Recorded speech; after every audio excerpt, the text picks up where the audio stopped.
Բարի երեկո, շնորհակալ եմ մեր հրավերն ընդունելու համար։ Պրեսինգ ակումբը քննարկումների շարքը իր վերսկսել է, այն գործում է 168 ժամ թերթինկից եւ այս քննարկումների շարքի աջակիցներն են Դեպոպ կառավարման ինստիտուտը եւ Ազատ ֆարմա շվեյցարական ընկերությունը։ Քննարկումների նպատակն է քաղաքական ուժերի մասնակցությամբ այս դիսկուրսների միջոցով նպաստել ընտրողների գիտակցված ընտրությանը։ Եվ այսպես այս քննարկման թեման ապագա խորհրդարանը ինչպիսին այն կլինի, այս թեման են քննարկելու մեր քննարկման մասնակիցներն են Մհեր Շահգիլդյանը, Հայկական վերածնունդ կուսակցության նախկին օրինացի երկիր կուսակցության անդամ եւ պատգամավորության տեխնացու, համապետական ցուցակով երկրորդ տեղն եք զբաղեցնում եւ առաջադրվել եք Զեյթուն մասիվ Ավան ընտրատարածքում Վիգեն Հակոբյանը քաղտեխնոլոգ քաղաքագետ, Դավիթ Մաթևոսյանը Հայ ազգային կոնգրես կուսակցության անդամ եւ պատգամավորության տեխնացու, համապետական ցուցակով 9-րդ տեղում եւ ռեյտինգայինով Սյունիքում դժվարին այդ մարզում, Արմեն Մարտիրոսյանը Ժառանգություն կուսակցության փոխնախագահ, Օհանյան Ռաֆի Օսկանյան դաշինքի պատգամավորության տեխնացու, ցուցակում երկրորդ է եւ առաջադրվել է բավական դժվար ընտրատարածքում, երկրորդ ընտրատարածքում Աջափնյակ, Դավթաշեն Արաբկիր վարչական տարածքներն են ներառում, Սամվել Ֆարմանյան, Ազգային ժողովի հանրապետական խմբակցության պատգամավոր, համապետական ցուցակում 9-րդ տեղն է զբաղեցնում եւ ռեյտինգայինով չեք առաջադրվել։ Ճիշտ է այդպես։ Եվ այսպես խորհրդարանական ընտրություններին ընդառաջ արդեն քաղաքական ուժերը, կուսակցությունները եւ դաշինքները արդեն ներկայացված են, հայտնի է, որ 9 քաղաքական ուժեր են մասնակցելու, 5 կուսակցություններ, 4 դաշինքներ։ Այս ամբողջ ընթացքում քննարկվում էր այն հարցը, որ ցուցակները, դաշինքները մի տեսակ արհեստականորեն ձևավորվեցին, այսպես եւ գաղափարախոսությունը ըստ էության երկրորդ պլան մղվեց ու հանուն նպատակի ստեղծվեցին այդ դաշինքները։ Ինչու գաղափարախոսությունը դարձավ այդքան երկրորդական եւ որքանով դա կազդի ապագա խորհրդարանի գործունեության վրա։ Ուզում եմ խոսքը առաջինը տալ քաղաքագետին, հետո քաղաքական ուժերը վստահ եմ իրենց տեսակետներում արդեն անհամաձայնությունը կհայտնել։ Գիտեք, քաղաքականությունն էլ իմ կարծիքով դա համարյա այդ բիզնեսային է տրամաբանությունը, պահանջարկ եւ առաջարկ այդ համամասնությունը պետք է պահպանվի։ Ես կարծում եմ այդպես է ստացվել, որ վերջին ասենք տասնամյակների ընթացքում այնուամենայնիվ նաև ընտրողներն էլ առանձնապես, այսպես ասեմ, քաղաքական ուժերից գաղափարախոսական դրույթների, գաղափարախոսության մեծ պահանջներ չեն դնում, գաղափարախոսության պահանջ չկա եւ կարծում եմ քաղաքական ուժերը հասկանալով դա այլ արժեքների վրա են իրենց քաղաքական գործունեությունը հիմա ծավալում։ Դա մեկ եւ երկրորդը ես կարծում եմ ինչ որ մի փուլից սկսած քաղաքական ուժերից շատերը հասկանալով, գնահատելով իրենց սեփական ռեսուրսները, այսինքն պակասությունը այդ ռեսուրսների, ինստիտուցիոնալ կառուցվածքային, կադրային եւ իհարկե ֆինանսական, սկսեցին հասկանալ, որ պետք է ավելի լավ է փորձեն միացնեն այդ ռեսուրսները, մի ընդհանուր մի կառույց ստեղծեն եւ փորձեն այդ համադրված, միավորված ռեսուրսներով ինչ-որ մի բանի հասնել, բայց դա բավականին լուրջ process է եւ ընդամենը 1-2 ամսվա ընթացքում, ինչպես փորձը ցույց տվեց, եւ դա այդպես էլ պետք է լիներ, բավականին լուրջ խոչընդոտների է հանդիպում եւ մենք տեսանք, որ նույնիսկ եղան դաշինքներ, որոնք հայտարարեցին, որ դաշինք են, մի քանի կուսակցություններ եւ հետո ճանապարհին փլուզվեցին, որովհետև հայաստանյան իրականության մեջ ամենագլխավոր խնդիրներից մեկը դա այն փուլն էր, երբ պետք է տեղերը բաշխել իրար մեջ։ Եվ մենք տեսանք, որ շատ քաղաքական ուժեր եւ դաշինքներ այդ փորձությանը պարզապես չդիմացան։ Ես կարծում եմ տվյալ պարագայում շատ կուսակցությունների համար առաջնայինը ոչ թե գաղափարական այս ընդհանրությունն էր, այլ որևէ ֆորմատով խորհրդարան մտնելն էր, որից հետո արդեն կարևոր չէր, թե ինչ կլինի եւ նույն հայաստանյան քաղաքական իրողությունները պատմությունը ցույց է տալիս, որ նաեւ դրա պատճառով է լինում, որ գրեթե հաջորդ օրը կամ մի ամիս, 2 ամիս հետո այդ դաշինքները փլուզվում են։ Դա հենց հիշում եք ձեր դաշինքներ այս խորհրդարանում, չէ՞, 1-2 ամիս հետո արդեն կոնֆլիկտներ էին ստեղծվում եւ ազգային կոնգրեսում էլ լավ, այսինքն ազգային կոնգրեսում էլ մենք տեսանք թեպետ մի ցուցակով էին գնում, չէ՞, բան չէ, դաշինք չէր, բայց այնուամենայնիվ իր բովանդակությամբ, իր տեսակով այնուամենայնիվ դաշինքներ էին։ Հիմա գրեթե նույնը մենք տեսնում ենք ազատ դեմոկրատների մոտ, նորից, ասենք, տարբեր քաղաքական գործիչներ, տարբեր ներկայացուցիչներ, ես հիմա չեմ ուզում ասել, որ այնտեղ չկա ընդհանրություն գաղափարական, բայց այնուամենայնիվ այդ ֆորմատը, այդ նման ֆորմատները միշտ հղի են վտանգներով, քանի որ համաձայն եմ ձեզ հետ գաղափարական ընդհանրություն գրեթե չկա եւ ես ճիշտն ասած բացի եթե ես հիմա համեմատեմ իրար հետ որոշ դաշինքներ երևի թե քիչ թե շատ գաղափարական դաշինքների ֆորմատի մասին ես տեսնում գաղափարական քիչ թե շատ ընդհանրություն միայն ելքում երկդաշինքում նո առնվազը գոնե արտաքին քաղաքական այսպես ասած նախասիրությունների այդ վեկտորի առումով բայց հենց այդ առումով այնտեղ տարաձայնություն կար նկատի ունեմ ակնհայտ տարաձայնություն կար քաղաքացիական պայմանագրի գոնե լիդերների ելույթների մակարդակով եւ ասենք նույն լուսավոր Հայաստանի կամ Հանրապետություն ես համար ասեցի քիչ թե շատ բայց նույնիսկ իրենց ստորագրված այդ պակտում այդ փաստաթղթում այդ արտաքին քաղաքական վեկտորի մասին կա հստակ որոշում այսինքն եվրոպական այդ ուղղությունը եւ այլ, այսինքն քիչ թե շատ գոնե այդտեղ ինչ որ բան կա դա էլ իդեալական տարբերակ չի, ուղղակի համեմատության մեջ եմ ասում։ Պարոն Մարտիրոսյան, ձեզ եմ ուզում ուղղել, ինչու այդպես եղավ, ինչու նույն ժառանգության պատգամավորներ, օրինակ նույն Զարուհի Պոստանջյանը, երբ որ ձեզ մեղադրում է եւ դուրս եկավ կուսակցությունից, հենց դրանում, որ սկզբունքներից հրաժարվել եք եւ փոխել եք ձեր ճանապարհը միանալով Օսկանյան եւ Օհանյան նաշենքին։ Ինչու այդպես եղավ, որ գաղափարախոսությունը մեղվեց երկրորդ պլան։ Նախ ասեմ, որ պարոն Հակոբյանի ասածների մեծ մասի հետ, հատկապես առաջի հատվածի համաձայն եմ ամբողջովին 100%։ Իսկապես հասարակությունը չունի այդ պահանջը գաղափարախոսության, որտեղ հասարակությունը ռեալ է նայում իրավիճակին։ Հասկանում եմ, որ Հայաստանում որևէ գաղափարախոսություն այս բանին չկա եւ չել կարող աշխատել։ Ինչու՞։ Որտեղ չկա ընտրական մեխանիզմ, որտեղ չկա կուսակցությունների անկախ ֆինանսավորում, որովհետեւ կառավարման համակարգը ոչ թե կառուցված է գաղափարական ինչ-որ սկզբունքի վրա, ասենք սոցիալիստներ են, կամ ազատականներ են, կամ պահպանողականներ են, կամ աչեր են, կամ ձախեր են, կամ ազգայնականներ են կամ հակառակը ինտերնացիոնալիստներ են, այլ բացառապես մի սկզբունքի շուրջ եւ այդ սկզբունքը կոչվում է հնարավորինս հանրային ռեսուրսի, բնական ռեսուրսների օրինական եւ ապօրինի, հիմնականում ապօրինի յուրացում։ Եվ հասարակությունը պահանջ է դնում ընդհանրապես, որ այդ ռեսուրսները հնարավորինս բաշխվի հասարակության մեջ, այսինքն այնպիսի իրավիճակ փոխվի, որի պարագայում այդ ռեսուրսները հասանելի կլինեն իրեն։ Եվ նաև ակնհայտ է, որ ցանկացած պարագայում քաղաքական համակարգը այսօր չկա ըստ էության։ Իշխող կուսակցություն ունենք, որը իհարկե կան այնտեղ քաղաքական դեմքեր, բայց ինքը իր ճնշող մեծամասնության մեջ ընդհանրապես ադմինիստրատիվ ռեսուրսի կենտրոնացում է։ Վաղը չլինի հանրապետական կուսակցությունը, ես համոզված եմ, որ ՀՇ-ից ավելի վատ վիճակում է հայտնվելու։ Ինչ հայտնվեց 98-ին ՀՇ-ն։ Դա համար խոսել այս պահին այսպիսի գաղափարական ուղղություններից ելնելով մոտեցումների մասին իսկապես ռեալ չէ։ Բայց կա կարևոր գաղափար։ Նույնիսկ ժառանգությունը դեռ մի երկու ընտրության ընթացքում արդեն այդ փորձությանը չդիմացավ, եթե մենք խոսում ենք ՀՇ-ի օրինակն ենք բերում այնտեղ կոնկրետ տարանձայնություն։ Բանել հենց այդ է։ Ինչով է դիմացել։ Հենց դա կառույցները մնացել են։ Հա, ձեր ասած մի քանի հայտնի դեմքեր հեռացել են, բայց վերջ։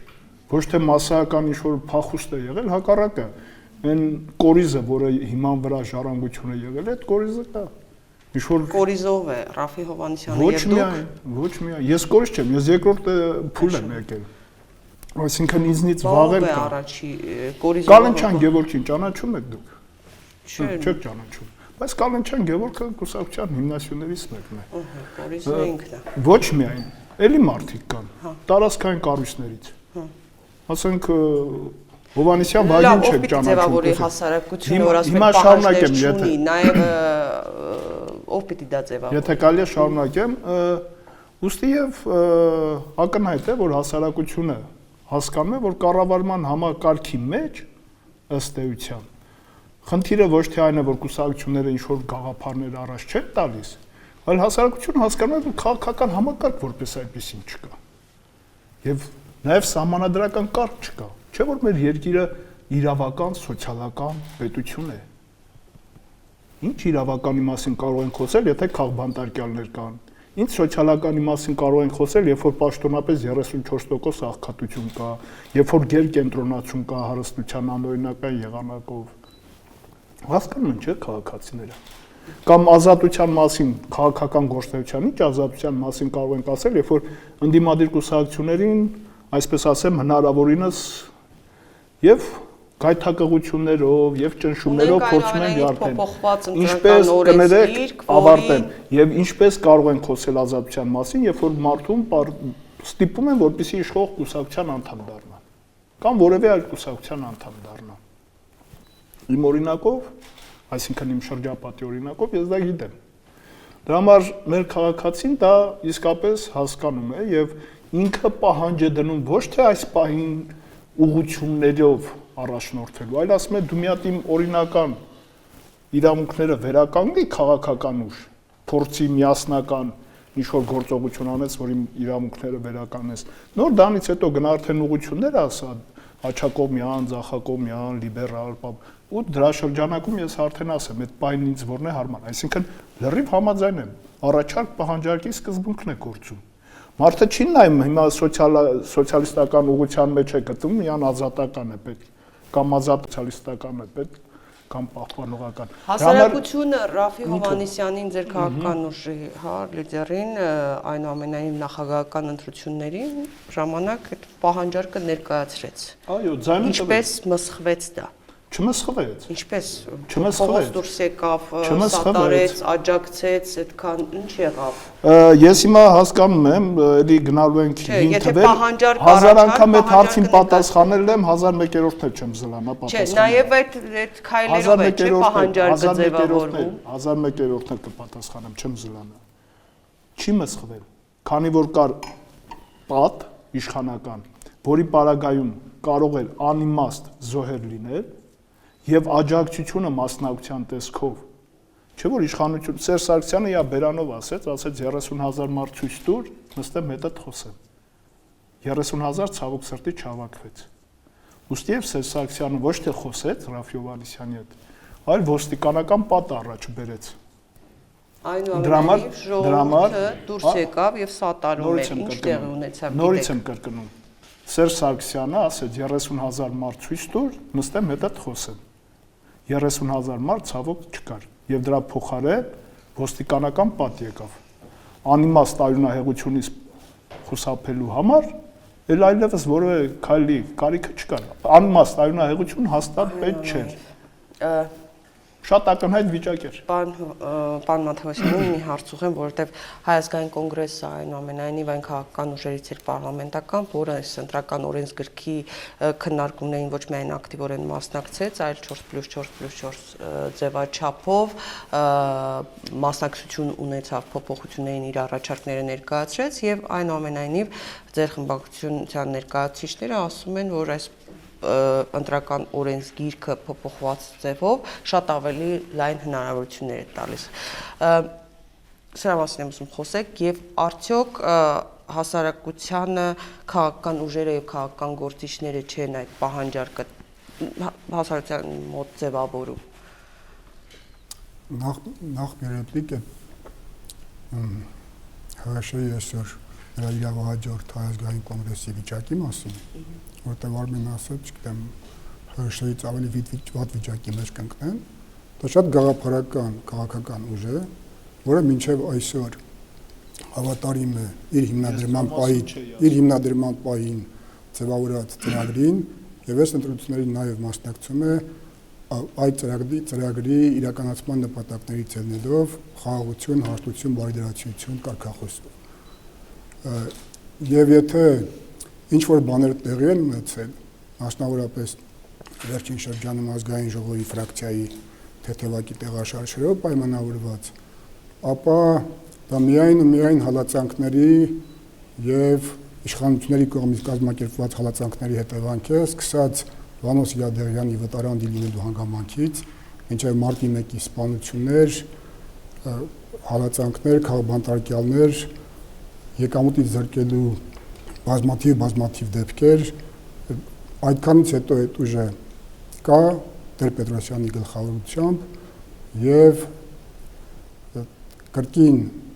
ուրեմն գաղափարականությանը հավատարիմ ՀԺԿ-ի հետ միասին դրել է իր առջև ամենակարևոր նպատակը ձևավորել հասարակական պահանջ խաղաղություն հաստատելու նպատակով եւ համարում է, որ այդ խնդիրը այսօր Հայաստանի ժողովրդի ու պետության, ինչպես նաեւ Ղարաբաղի առջև կանգնած թիվ 1 խնդիր է։ Ինչ վերաբերում է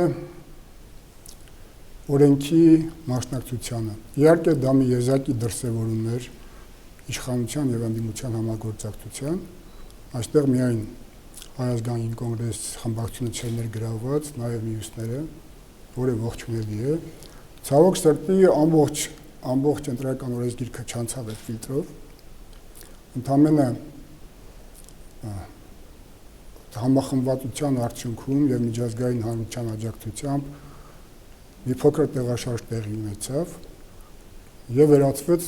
անդրակերտիկի կարևորագույն գործիքներից մեկը։ Հնարավորություն չընձեռել Հայաստանից բացակայող բազմաթիվ ընտրողների փոխարեն կատարել քվեարկություն, որովհետեւ պատկերավորին ձեզ ասեմ, նախկինում Հայաստանում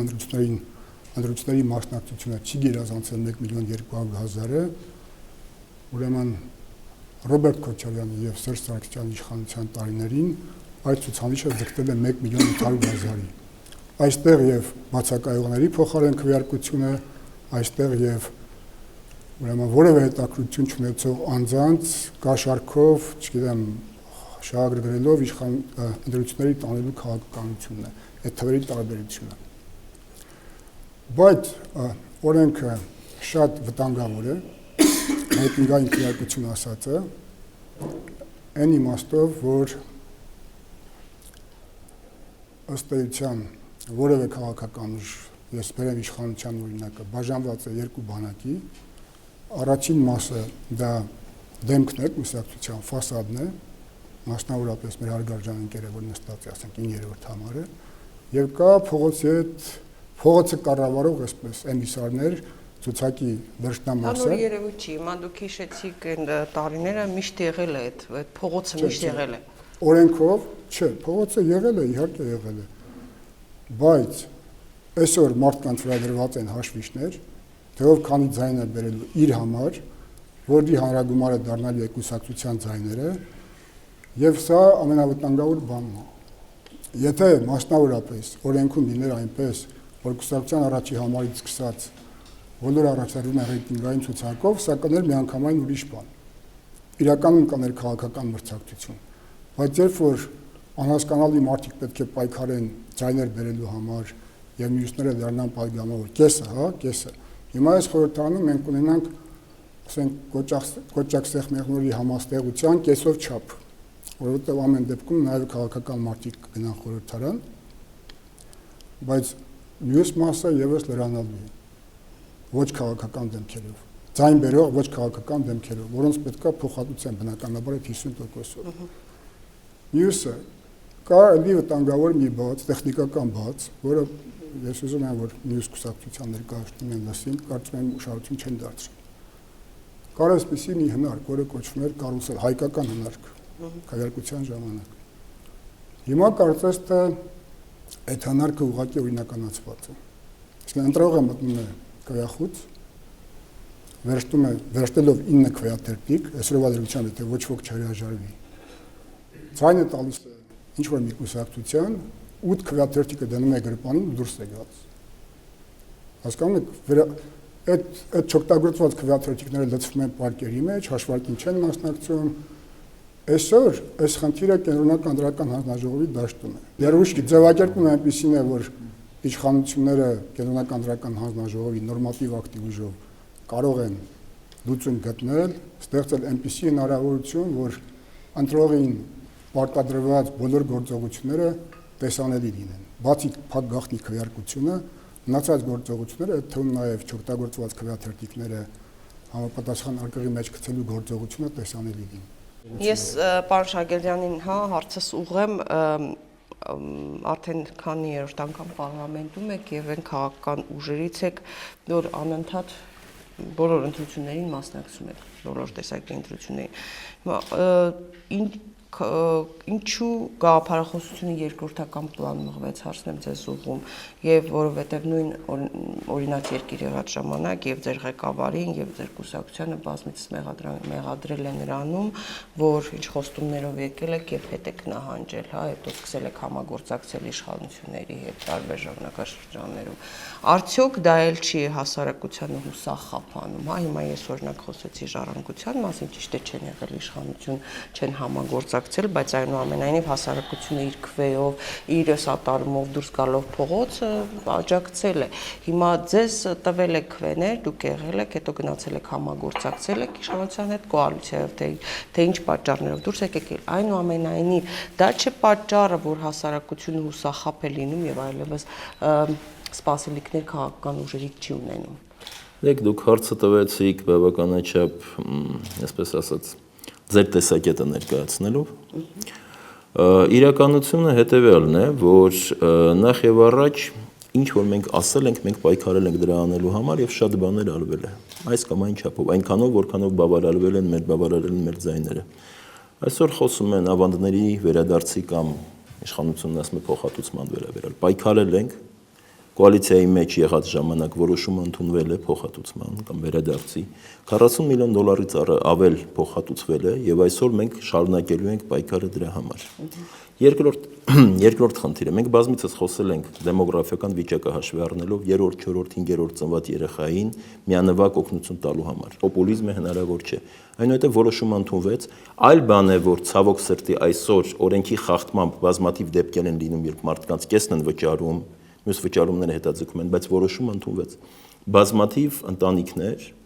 այսօր 4-րդ, 5-րդ, 6-րդ երեխայի համար արդեն գումարները ստանում են։ Եվ իմեր խորին համոզմամբ սա ինչ որ չափով մեղմացնում են խայտարակ դեմոգրաֆիական վիճակը, որ այսօր կա։ Եթե դա չլիներ, ավելի վատ էր լինելու։ Մանկապարտեզների սեփականաշնորհման դեմ պայքարելով բավականաչափ երկար ժամանակ պայքարեցինք, այնուհետև հնարավոր եղավ կասեցնել։ Եվ այսպիսի բազմաթիվ սկզբունքներ կան եւ մոտեցումներ կան, որոնք իրականություն են դարձել, հաշվի առնելով մեր հնարավորությունները։ Լինելով կոալիցիայի մեջ մենք կարողացել ենք առաջադրել եւ ներկայացնել եւ պայքարել այն ծրագրերի համար, որոնց համար ձայն ենք տվել։ Իսկ հետո երբ որ հասկանում ես, որ հնարավոր չէ այլևս, որ դու լինելով, ասենք 5-6 հոգով 60 հոգու մեջ, դու հնարավոր չի աշխատել արդեն, բնականաբար իշխանությունը երբեք ինքնանպատակ չի։ Դու դուրս ես գալիս, ես փորձեմ վերջացնել։ Այսինքն այն որ դուք ասում եք, որ ասել եք, ոչ, ասել ենք եւ արել ենք, մեր բոլոր հնարավորություններով եւ բազմաթիվ ծրագրեր կա, բազմաթիվ կետեր, որ այսօր իրականություն են դարձել եւ մարդիկ, այո, այս սոցիալական ծրագրերից օգտվում են կամ նույն բարձրագույն կրթության ոլորտում վճարովի համակարգից անվճար անցնելու գնահատականների հիման վրա։ Դա նաև նույնպես մեր առաջարկություններն էր, որը Փառք Աստծո մտավ եւ այսօր բազմաթիվ երեխաներ կարողանում են, ես ինքս 20 տարուց ավել դասախոս եմ եւ տեսել եմ այս զարգացումը։ Եվ դա նաև իմիջիալոց ֆրանսիական համալսարանի փորձի առաջարկումներ, որը իհարկե ոչ ամբողջությամբ, բայց հայկական իրականության մեջ եղավ։ Եվ բազմաթիվ այսպիսի մոտեցումներ կան, որ արել ենք, բայց միաժամանակ դուք պետք է պարզ պատկերացնել, որ ասենք 5-6 հոգով հնարավոր չի լինում ամեն ինչ իրականացնել, բայց պայքարել անհրաժեշտ է։ Եվ բազմաթիվ ծրագրեր եղել են, բազմաթիվ ոչ։ Հիմա երկրորդ խնդիրը, որի մասին դուք ասում եք, ուղղակի պատասխանեմ, քանի որ սա համակարգային հարց է։ Այնպիսի, ասենք, ես խոսում եմ հիմա գրագետ մարդկանց հետ եւ Տիկին Սեյրանյան, դες համարում եմ ամենագրագետ մարդկանցից մեկը։ Եթե դուք նույնպես կարծում եք, որ Քաղաքական ուժը անընդհատ պետք է լինի միայն ընդդիմություն, ես կարծում եմ, ոչ մի երկրում ոչ միտեղ այսպիսի խնդիր չկա։ Ես հարց չեմ բարձրացնում, Հարցի կոնտեքստն է, հարցի ընկալումն է այդպեսին։ Օրինակ եղած ժամանակ, պարոն Շագելյան, բոլոր ընտրություններում արդեն ընտրողն էլ այսպես է պատկերացնում, եթե սուբյեկտիվ եմ, չգիտեմ, ներկաներն կարող են ասել, որ օրինակ երկիր ժամանակ կամ հայկական վերացնու ժամանակ ինչ որ պահից, այսպես ասեմ, Արտուր Բաղդասարյանի ղեկավարած ուժը դառնում է ընդդիմություն, ինչ որ պահից։ Հետո որպես ընդդիմադիր պայքարում է ընտրական process-ների ընթացքում, հետո շատ արագ կոշտ հայտարարություն։ Սա ձեր մեկնաբանություններն են։ Ես հիմա մեկնաբանությունը Ես որն է։ ներողություն եմ խնդրում, դուք ձեր տեսակետը ասեցիք։ Հիմա ես ասում եմ իմ տեսակետը։ Սա բացատրիկ չէ, ընտրողի տեսանկյունից։ Ես բացատրում եմ դա, որովհետև ես եմ շփվում ընտրողների հետ։ Տարիներ շարունակ ես շփվում եմ ընտրողների հետ, աշխատելով տուն առ տուն եւ դուռ առ դուռ, ինչպես ասում են, այնպես որ քաղաքացու հետ ամեն օր եմ ես շփվում եւ քաղաքացու կարծիքը գիտեմ շատ լավ։ Եվ եթե լիներ Նկատի ունեմ, երբ որ արդեն նույնիսկ ասում էր, որ հեսա մահափորձա լինելու ձեր լիդերի նկատմամբ, եւ այլ այս հայտարարությունից հետո ընտրությունները ավարտվում են Ուրեմն դուք շատ լավ գիտեք ինչի մասին է խոսքը գնում։ Մեզ հաճախ ասում են 2008 թվականի հետ կապված, բայց այդ ժամանակ ներքին եւ արտաքին իրավիճակը, հա, եւ բազմաթիվ այլ խնդիրներ, մենք այդ մասին բազմիցս խոսել ենք եւ շարունակում ենք բաց եւ պարզ խոսել, ընդ որում բաց եւ պարզ ենք խոսել դրա մասին միշտ մեր դիրքորոշումների համար, որտեւ հակառակ դեպքում արտաքին լրջագույն վտանգ կար։ Այն ինչ որ եղավ այլ երկրներում։ Հիմա ինչ վերաբերվում է արդեն ընկալումներին, ես ինքս եմ շփվում քաղաքացիների հետ ամեն օր ընդ որում եւ տարիներ շարունակ ընդ որում աշխատում տուն առ տուն։ Եթե լիներ այնպես ինչպես դուք եք ասում, նախ եւ առաջ օրինաց երկիրը եւ այսօր հայկական վերածնունդը ուրեմն պարբերաբար չէր հաղթի ընտրություններում անցնելով եւ 5%-անոց բարիերը եւ հավաքելով ավելի ձայներ։ Վերջին ընտրությունների ժամանակ տեղական ինքնակառավարման մարմինների հայկական վերածնունդ կուսակցությունը ավելացրեց եւ համայնքապետերի քանակը, կուսակցության անդամ եւ նաեւ հարող, եւ ավականիների քանակը, եւ ըստ էության մենք գնացինք երկրորդ տեղում։ Դա տեղական ինքնակառավարման ընտրություններն էին եւ դա քանի ամիս է անցել դրանից ընդամենը։ Այն դեպքում, երբ իշխանությունը պարբերաբար ասում է, որ գիտեք ինչ ընդդիմությունը չի կարողանում, չի մասնակցում տեղական ինքնակառավարման մարմիններին եւ հաջողություններ չի ունենում։ Այսինքն այն վստահության քվեն, հատկապես ես դες պարզ փաստեր եմ ասում, թվեր եմ ասում, որը հակասում է ձեր մոտեցումներին։ Այն վստահության քվեն, որ մենք ստացանք համայնքներում, եւս մեկ անգամ ապացուցում է մեր կուսակցության նկատմամբ պոզիտիվ դիրքորոշումն ու մոտեցումը հասարակական լայն շրջանակներում, ընդ որում եւ յուղական եւ քաղաքային համայնքներում։ Մնացածը արդեն այս ընտրությունները իրենք ցույց կտան, որովհետեւ վերջի վերջո որքան էլ Հայաստանում ընտրակաշառքը, կարգնակվեարկությունները կան եւ այլն, բայց կա նաեւ ժողովրդի կամքի արտահայտությունը, որը տեղ ունի եւ որին մենք վստահում ենք։ Սա է մեր մոտեցումները։ Սրանք այն մոտեցումներն են։ Իսկ հիմա կապված այն խնդրի հետ, որը բարձրացվեց քվեարկության ընթացքում, իրականում այստեղ լրջագույն խնդիր կա։ Իրականում կենտրոնական ընտրական հանձնաժողովի որոշումների դաշտում են եւ իրականության մեջ այս տիպի կարուսելի գաղափար այսօր անընդհատ պտտվում է։ Անընդհատ, որովհետեւ չի կարգավորվում, ոչ կարգավորվում է ինչպես չքվեարկած քվեաթերթիկները պետք է նետվեն, ինչպես դրանք պետք է հաշվարկվեն, այդ ուրեմն արգղերը, որոնց մեջ նետվելու են չքվեարկվածները, ինչ չափի պետք է լինեն, այնուհետև պետք է դատարկվեն մինչև ընտրությունների, ասենք թե ավարտը դա հնարավորություն է լինում արդեն պատկերացնել իրավիճակը։ Այստեղ լրջագույն խնդիրներ կան, ես էլ արդեն չեմ խոսում, ասենք ID քարտերի առաջին փուլի հետ կապված, որտեղ միայն մեկ ուրեմն մատնահետք է, որտեղ հասցեները չկա, որտեղ չիպերի մեջ է, այնուհետև տվյալների բազան ընդհանրական չի, տարբեր հանձնաժողով, այստեղ լրջագույն խնդիրներ կան, լրջագույն խնդիրներ կան, այնպես որ ես կարծում եմ նաև օգտվելով առիթից սրանց լուրջ պետք է մոտենալ։ Եվ այստեղ պետք են, եթե ոչ օրենքով, որտեղ օրենքը ընդունված է, որին իմիջիայլոց ամբողջ օրենքին հայկական վերածնունդ կուսակցությունը մենք դեմ էինք, որովհետև ցավոք սրտի այն միակ դրական շատ պոզիտիվ բանը, որ կար համամասնական ընտրակարգի հետ կապված, այս ընտրական օրենսգրքով դարձավ պարզ մեծամասնական ընտրակարգ, երբ որ ռեյտինգայիններով ըստ էության քվեարկում են անհատների համար, եւ այստեղ կան անհատներ, որոնք քաղաքականության հետ ընդհանրապես ոչ մի կապ չունեն։ Պարոն Ֆարմայան, բավական այսպես քարեր եկան ձեր դաշտ, հա։ Քաղաքական համակարգ չկա ըստ պարոն Մարտիրոսյանի եւ քաղաքացին այդ իսկ պատճառով այլևս գաղափարախոսություն չի պահանջում քաղաքական ուժերից։ Տեսեք, իհարկե աբսուրդի ժանրից կլներ պնդել, որ Հայաստանում քաղաքական համակարգը կայացված է այնպես եւ ժողովրդավարական ինստիտուտները ձևավորված են այնպես, ինչպես հասուն ժողովրդավարության երկրներում է եւ դա այդպես է եւ դա նաեւ հետխորհրդային որոշ առումով ֆենոմեն է, բայց այս հարցում հանուն ճշմարտության պետք է ասել, որ մեր դիրքերը հետխորհրդային տրանսֆորմացիաների երկրների համացան բավականին լավ դիրքեր ունեն այդ առումով։ Իհարկե Հայաստանում քաղաքական կյանքը դասական ժանրի կանոններից բավականին շեղված է եւ քավլիցի երբ իմ դիմադիր գործընկերների հիշատակում են մեր քաղաքական համակարգի այս արատը,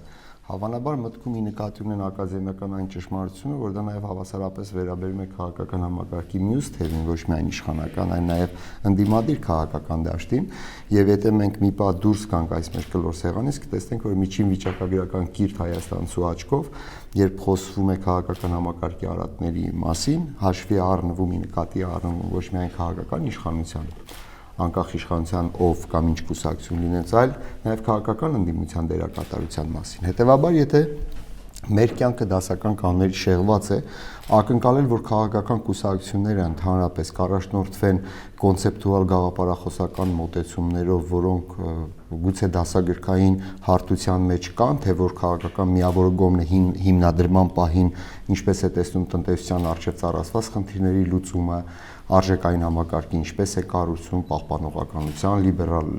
արժեհամակարգի եւ այլն, սա ըստ էության Հայաստանում չի գործում եւ սա ունի իր հիմնարար պատճառները եւ ամենապարզունակ բացատրությունը կլինի մեղադրանքների սլակ ուղղել քաղաքական իշխանությանը, ոչ դա այդպես չէ, քանի երկրում չի ձևավորվել միջին խավ, քանի դեռ մի կողմից ընտրական գործընթացների արդյունքում պահի իշխանությունը չի փոխանցվել այլ քաղաքական ուժերի եւ նույնպես քանի դեռ քաղաքական հիմնական ընդդիմադիր դերակատարները չեն ճանաչել ընտրությունների արդյունքները, այսինքն սրանք հիմնարար առանցքային ձեռքբերումներ են, մեր քաղաքական կյանքը շարունակելու է ինչ-որ առումով մնալ այս տուրբուլենտ մշտական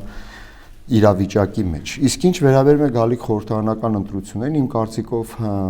եւ ոչ միայն իմ կարծիքն է, դա կենսական նշանակություն է ունենալու մեր պետականաշինության տեսանկյունից, ոչ միայն այն պատճառով, որ առաջին ընտրություններն են խորհրդարանական կառավարման ձևի անցման մեր ճանապարհին եւ շատ ուրախալի արձանագրել, որ նաեւ քաղաքական ընդդիմության հետ բավականին կառուցողական ներգրավվածության արդյունքում մենք գնացինք ընտրական օրենսգրքի տեսանելի փոփոխությունների, ըստ էության բավարարելով կամ ընդունելով բոլոր այն առաջարկները խելամիտ եւ ողջամիտ, որոնք քաղաքական ընդդիմությունը մասնապես Հայ ազգային կոնգրեսը եւ ընդհանրապես բոլոր ընդդիմադիր տեխնացուները կամ ուժերը ներկայացրել են այս տարիներ շարունակ, մասնապես խոսքը վերաբերում է մասնակցած մարդկանց ժառանգություն, այ բոլորը ցուցակների հրապարակմանը, ընտրական տեխնոլոգիաների ներդրմանը եւ այլն։ Իհարկե բոլորը շատ լավ հասկանում են, որ այս քայլերը, որ արվել են, դրանք էական առանցքային ձևակերպենք նախապայմաններ են ապահովում ընտրական գործընթացների ավելի հասուն ընթացքով տանելու համար։ Բայց դրան պետք է հավելվի նաև տվյալ պահի իշխանության, այս դեպքում մեր քաղաքական կամքը, եւ ես կարող եմ վստահեցնել, որ բոլոր այն մտահոգությունները, որ քաղաքական ընդդիմության տարբեր թևերի մոտ կարող են լինել, որ քաղաքական իշխանությունը ըստ էության ընդունելով օրենսդրական փոփոխություններ կամ հայտարարելով որակյալ ընտրություններ անցկացնելու պատրաստակամության մասին իրականում զարտուղի ինչ-որ մի կոնցեպցիա է մտածել ինչպես գողանալ քվեները, դա չի համապատասխանում իրականությանը եւ նաեւ ցավով պետք է արձանագրեմ, որ ընդդիմադիր այդ նաեւ բառամթերք, այդ ռետորաբանությունը եւս ընդդիմության ոչ մեծ հաջողության պայմաններից մեկն է, երբ որ ամեն հարցում, ամեն անգամ միշտ կարելի է բացատրությունը եւ մեղադրանք ուղղել տվյալ պահի իշխան։ Սա ինչ որ ժամանակ մեր քաղաքական կյանքում, ես սա մի ընդունեք իմ ասածը որպես իշխանությունը ներկայացնող падգամավորի կարծիք աշխատել է, բայց գոնե մտավոր էլեկտորատի համար նման այսպես ասած հեշտ բացատրությունները այսօրվա պարագայում այդքան էլ աշխատող չեն։ Ինչ ես կցանկանայի տեսնել։ Ես կցանկանայի տեսնել խորհրդարանական ընտրությունների արդյունքում իսկապես ինտելեկտուալ մեծ պոտենցիալ ունեցող խորհրդարան։ Ես կցանկանայի տեսնել անկախ քաղաքական ներգրավվածությունից բազմաբևեռ խորհրդարան, որտեղ քաղաքական տարբեր ուժեր կլինեն եւ տարբեր մեղադրանքը հետեւյալն է, որ այնպես է կարել, որ հնարավոր չի։ Հիմա գալիս է մեծ մեղադրանք։ Սա այն է, ինչ ես կցանկանայի տեսնել ապագա խորհրդարանում։ Կապված ընտրակարգի հետ հանուն ճշմարտության պետք է արձանագրել մեկ իրողություն, կրկին ակադեմիական հարթությունից։ Ինչպիսին է լինի ընտրակարգը, դա կարող է գործնականում բերել բարի պտուղներ եւ բերել ոչ այնքան բարի պտուղներ։ Դա կարող է լինել 100%-անոց համամասնական ընտրակարգ առանց վարկանիշային դրսևորման, կարող է լինել բացարձակ մեծամասնական ընտրակարգ։ Մենք հանուն ճշմարտության մեկ ուրիշ բան պետք է արձանագրենք, որը հավասարապես մտահոգիչ պետք է լինի բոլորի համար, դա հետեւյալն է։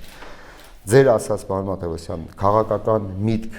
արտադրող, քաղաքական մտածողություն ունեցող քաղաքական գործիչները այսօր տարբեր պատճառներով մեր հասարակության մոտ, հասարակության շրջանում մեծ պահանջարկ չեն վայելում։ Ինչու է դա այդպես։ Իմ ասածը մեղադրանք չի, այլ մտահոգություն է վերաբերում է բոլորիս հավասար։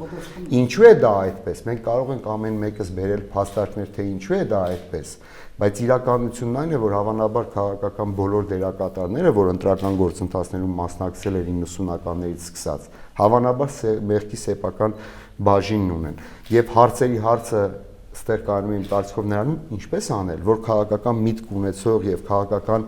անխախտ մոտեցումներ կամ տեսակետներ ունեցող, ինչպես օրինակ Տեր-Պետրոսյանի մոտեցումներն են խաղաղության, Լեռնային Ղարաբաղի եւ այն հարցերում, օրինակ եմ ես բերում, ավելի պահանջարկված լինեն հասարակության մոտ։ Այսա բոլորիս համար մտածելու շատ կարևոր թեմա է, բայց քավլիցի, այստեղ մեղադրանքի սխալներ ուղղել տվյալ պայի իշխանությանը, 3 հայոց համազգային շարժումը, այսօր հանրապետականը, վաղ մեկ ուրիշ կուսակցություն, դա այս ռոպեական հատվածային ըստ էության իրավիճակից դուրս գալու, ինչպես ասեմ, face saving-ի արգումենտ է եւ ոչինչ ավելին։ Բայց նաեւ օգտվելով առիթից ցանկանում եմ մեկ վերջնական արձանագրում անել, քաղաքական իշխանությունը որևէ կերպ ոչ հակված է եւ ոչ էլ ցանկություն ունի ավանդական, ինչպես ասում են մեր պատմության ընթացքում, գործի դրված բոլոր մեխանիզմները գործի դնել, օգտագործել միայն նրա համար, որ, չգիտեմ, քաղաքական իշխանության բաժնում ունենա մեծամասնություն, բացարձակ մեծամասնություն եւ այլն եւ այլն։ Իհարկե, կարող է հարց առաջանալ, բայց այդ դեպքում դուք մասնակցում եք, սա կանա կա, բայց ներողություն, դեպքում քաղաքական դիմությունը չի կարող, չէ, երբևէ ակնկալել, որ տվյալ պայի իշխանությունը որպես առհավատչա, չգիտեմ, ինչ-որ բանի չպետք է մասնակցություն ունենա ընտրությունների։ Սա այսինքն հնարավոր չէ նման իրավիճակ պատկերացնել, բայց իշխող քաղաքական մեծամասնության դերը ես տեսնում եմ ոչ միայն նրան, որ ձգտել առավելագույն ձայներ ստանալ, ինչպես ձեզանից յուրաքանչյուրը, այլ նաև որպես պատասխանատվություն կրող քաղաքական ուժ ապահովել գործընթացների որակական առաջ խաղացմանը եւ մտավոր տեսանկյունից, ինտելեկտուալ տեսանկյունից ապահովել բազմաբևեռ ինտելեկտուալ խորհրդարան։ Պարոն Մատևոսյան, ասեք, ես հետո թեմային վերադառնամ։ Մեղադրանքներին ուղղված ընդդիմությանը կամ ընդդիմության լիդերներին։ Մեղադրանքը այն առումով, որ հասարակությունը նույն ձևով նաև չի ընկալում, չի կանգնում նրանց կողքին, դա շատ բարձ բացատրություն ունի։ Մարտի 1, քանի Հայաստանում մարտի 1-ը բացահայտված չէ։ Ուրեմն Հայաստանի Հանրապետության շարքային քաղաքացին վտանգավոր է համարում իշխանության տեսակետից տարբերվող տեսակետ ունեցող քաղաքական ուժին սատարի։ Ուղղակի կործանարար է նրա համար։ Ես իմ օրինակով եմ ասում։ Ես իմ օրինակով եմ ասում։ Ես իմ օրինակով եմ ասում։ Մարդիկ, որոնք մտության քողի տակ մենակ հանդիպելուց խիստ հարգալից են նկատմամբ, հասարակության մեջ չեն համարձակվում բարևել։ Սա մարտի 1-ի հետևանքներն են։ Ինչ վերաբերում է քաղաքական համակարգին։ Ես շատ ուրախ եմ։ Միանշանակ։ Ես շատ ուրախ եմ, որ այսօր Լեռնային Ղարաբաղում, որը Հայաստանի հետ միասին գտնվում է միևնույն աշխարհաքաղաքական իրադարձությունների էպիկենտրոնում, սահմանությունը փոխում են եւ կիսանախագահական ինստիտուտը դարձնում են ուժեղ նախագահական ինստիտուտ։ Շատ ուրախ եմ նաեւ, որ այսօր Ալիև որդին կնոջը նշանակել է փոխնախագահ։ Թեմայի հետ ուզում եմ հասկանամ առնչությունը այդ օրինակները։ Քաղաքական համակարգ։ Որովհետև մեր բախտը այդտեղ բերում է։ Եթե Ադրբեջանը լիներ, չգիտեմ, ժողովրդավարական կազմակերպված մի պետություն, մեր վիճակը շատ ավելի բարդ կլիներ։ Մեր բախտը այդտեղ ուղղակի բերում է։ Մենք Հայաստանում կամ իշխանությունները ավելի ճիշտ փոխեցին սահմանադրությունը միայն մեկ նպատակով։ Ընդ որում սահմանադրության հանրաքվեին Հայ ազգային կոնգրեսը դեմ էր, ընդհանրապես դեմ էր անցումը խորհրդարանական համակարգին եւ գնահատում է, որ դա միայն ու միայն արվել է Սերժ Սարգսյանի անձնական իշխանությունը երկարաձգելու համար։ Միայն ու միայն։ Հենց այդպես, ինչեր եւ Ղարաբաղում էլ այդպես կաներ, եթե չլներ ապրիլյան պատերազմը, ձեզ ասեմ։ Դուք կոնկրետ նպատակադրում եք ներողություն, ընդհատում Հայաստանում բոլոր նախագահական ընտրություններին, որոնց ես ասում եմ, ինչ որ կարգավիճակով գտնվել են որևէ տեղամասում, նաեւ վերջին նախագահական ընտրություններին Ձերջինսկի դպրոցում, նախկին Ձերջինսկի դպրոցում իշխանության ներկայացուցիչը ջախջախվել է, որտեղ կարողացել են պահել արդյունքները փաստաթղթով հակազանց պատկեր ունի այն տեղամասերի համար, որտեղ չեն կարողացել պահել։ Սա մի կողմից վրեժխնդրություն է նախագահական ընտրությունների նկատմամբ, եւ ժողովուրդը պետք է իմանա, որ այլևս Հայաստանում նախագահական ընտրություններ չեն լինելու, եւ այս ընտրությունները իրենց կարեւորությամբ ճակատագրական են, այնպես ինչպես նախագահական ընտրությունները։ Պարտավոր եմ արձանագրել, պարոն Մաթասյան, 95 թվականին, չէ, ուղղակի որ նաեւ մի քիչ ավելի, ինչպես ասում են, լայվ ընթանա մեր քննարկումը, ես առաջի կուրսի ուսանող էի պատմության ֆակուլտետի։ Դուք հավանաբար գործող իշխանության մաս եք։ Ճիշտ եմ։ Ես ուղղակի փոխմասպետ, շատ ավելի լավ, մի հարց տամ։ 95 թվականին նախագահի ազգային ժողովի պատգամավոր շատ ավելի լավ ընտրվում եք։ Հիմա ես մի հարց տամ։ Ես դինելով ուսանող ժամանակի մամուլը ընթերցել շատ լավ հիշում եմ, եւ որ երբ սահմանադրությունը դրվում էր քվեարկության, ժամանակի քաղաքական ընդդիմության հիմնական փաստարկն այն էր, որ Տեր Պետրոսյանը ընդունում է սահմանադրություն նախագահական կառավարման համակարգով, որպեսզի կարողանա պահել իշխանություն։ Չեմ ստում, չէ՞, ես մամուլին եմ ցիտում։ Ուզում եմ ասել, նույն ընդդիմությունը Բաղրամյան հրապարակից դուրս չէր գնում 93 թվականի պատերազմի ժամանակ եւ պահանջում էր Տեր Պետրոսյանի հրաժարականը։ Դա ինչ կա։ Հիմա ես ուրիշ նպատակով ասում, ուզում եմ ասել, որին հակառակ Տեր Պետրոսյանը բազմաթիվ անգամ ապացուցեց, որ պետությանը արտաքին վտանգի սպառնալիքի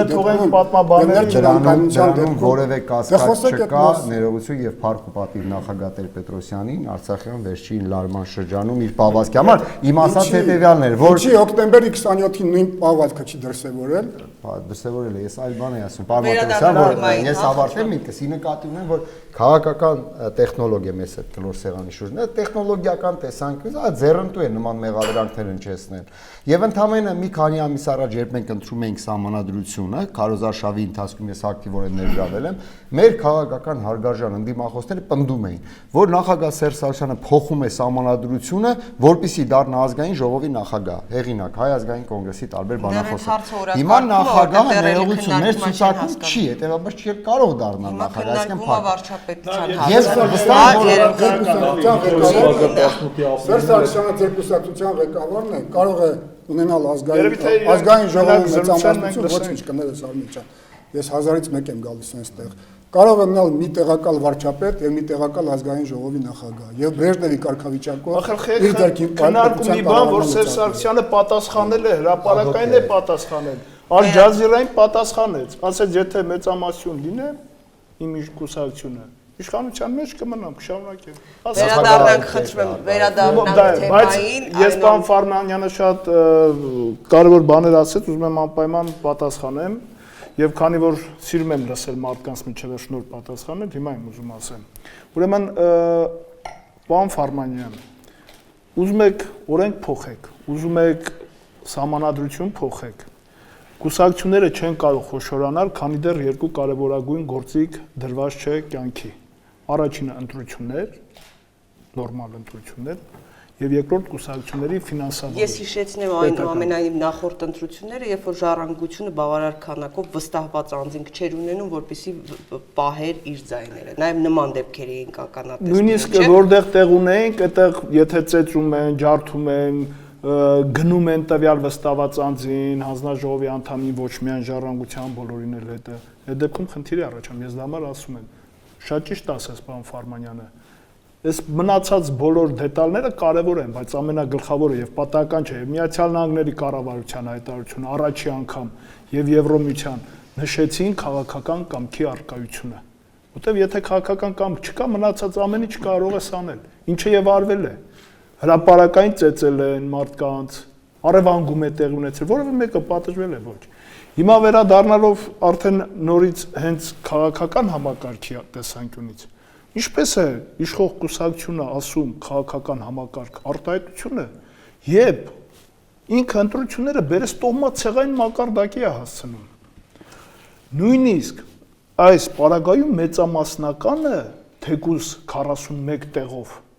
առաջընթաց վիճակ էր, քան այս սա արդեն թաղային ռեյտինգային է, սա ոչ թե նույնիսկ մեծամասնական է, այլ թաղային ռեյտինգային, ընդ որում տոհմացեղային բաժանումների շրջանակում։ Հասարակությունը լավ ցածել է տոհմացեղային։ Դուք բերում եք դրան ցավող սրտի, դուք փոխարենը քաղաքացիական հասարակության կառուցելիության գնացեք։ Ես եթե կարելի է մեկ ռետորական հարցադրում ձեզ օգնելու համար, որ ձեր հենց ընտրական մի կայուն քաղաքական վարկանիշ ունեցող առաջնորդին տոհմացեղային ձեր ձևակերպման ընտրություններում մասնակցել եւ ստանալ ընտրողների ջախջախիչ մեծամասնության քվեները որպես վառ արտահայտված քաղաքական առաջնորդ։ Որովհետեւ բնականաբար Հայաստանում հորեղբոր տղային, ընկերոջը, բարեկամին շատ ավելի հեշտ են ձայն տալիս, քան քաղաքական գաղափարի համար։ Դա ակնհայտ է։ Մի վարքան։ Դա քաղաքական ընտրություն էր։ Տոհմացեղային չէ, հենց դա էլ է առաջացավ։ Հիմա իրանք տեսան դա։ Բայց այնքան որ արդեն միայնակ Տիկին Սեյրանյան 20 տարի հետո նորից այդ նույն բանը կասեք, բայց մենք ուրիշ ուղղությամբ ենք հիմա։ Դա արդեն անցած է։ Ես դա համար էի ասում, այդ 95, չգիտեմ, ես նույն բանը ապագայնն է։ Մի վարքան։ Նորից ես երրորդ անգամ կկրկնեմ։ Ությունը միայնակ չմասնակցեց։ Երրորդ անգամ ես այդ հարցի նորից ձեր կպատասխանեմ։ Սերժ Սարգսյանը ասեց 30,000 մարդ ցույց տուր Ռաֆի Հովհաննիսյան, նստեմ հետդ խոսեմ։ 30,000 մարդ չկա, չէ դուք մսխվելու մասին նորից ասեցիք, ես ասում եմ։ Հիմա ինչ վերաբերում է,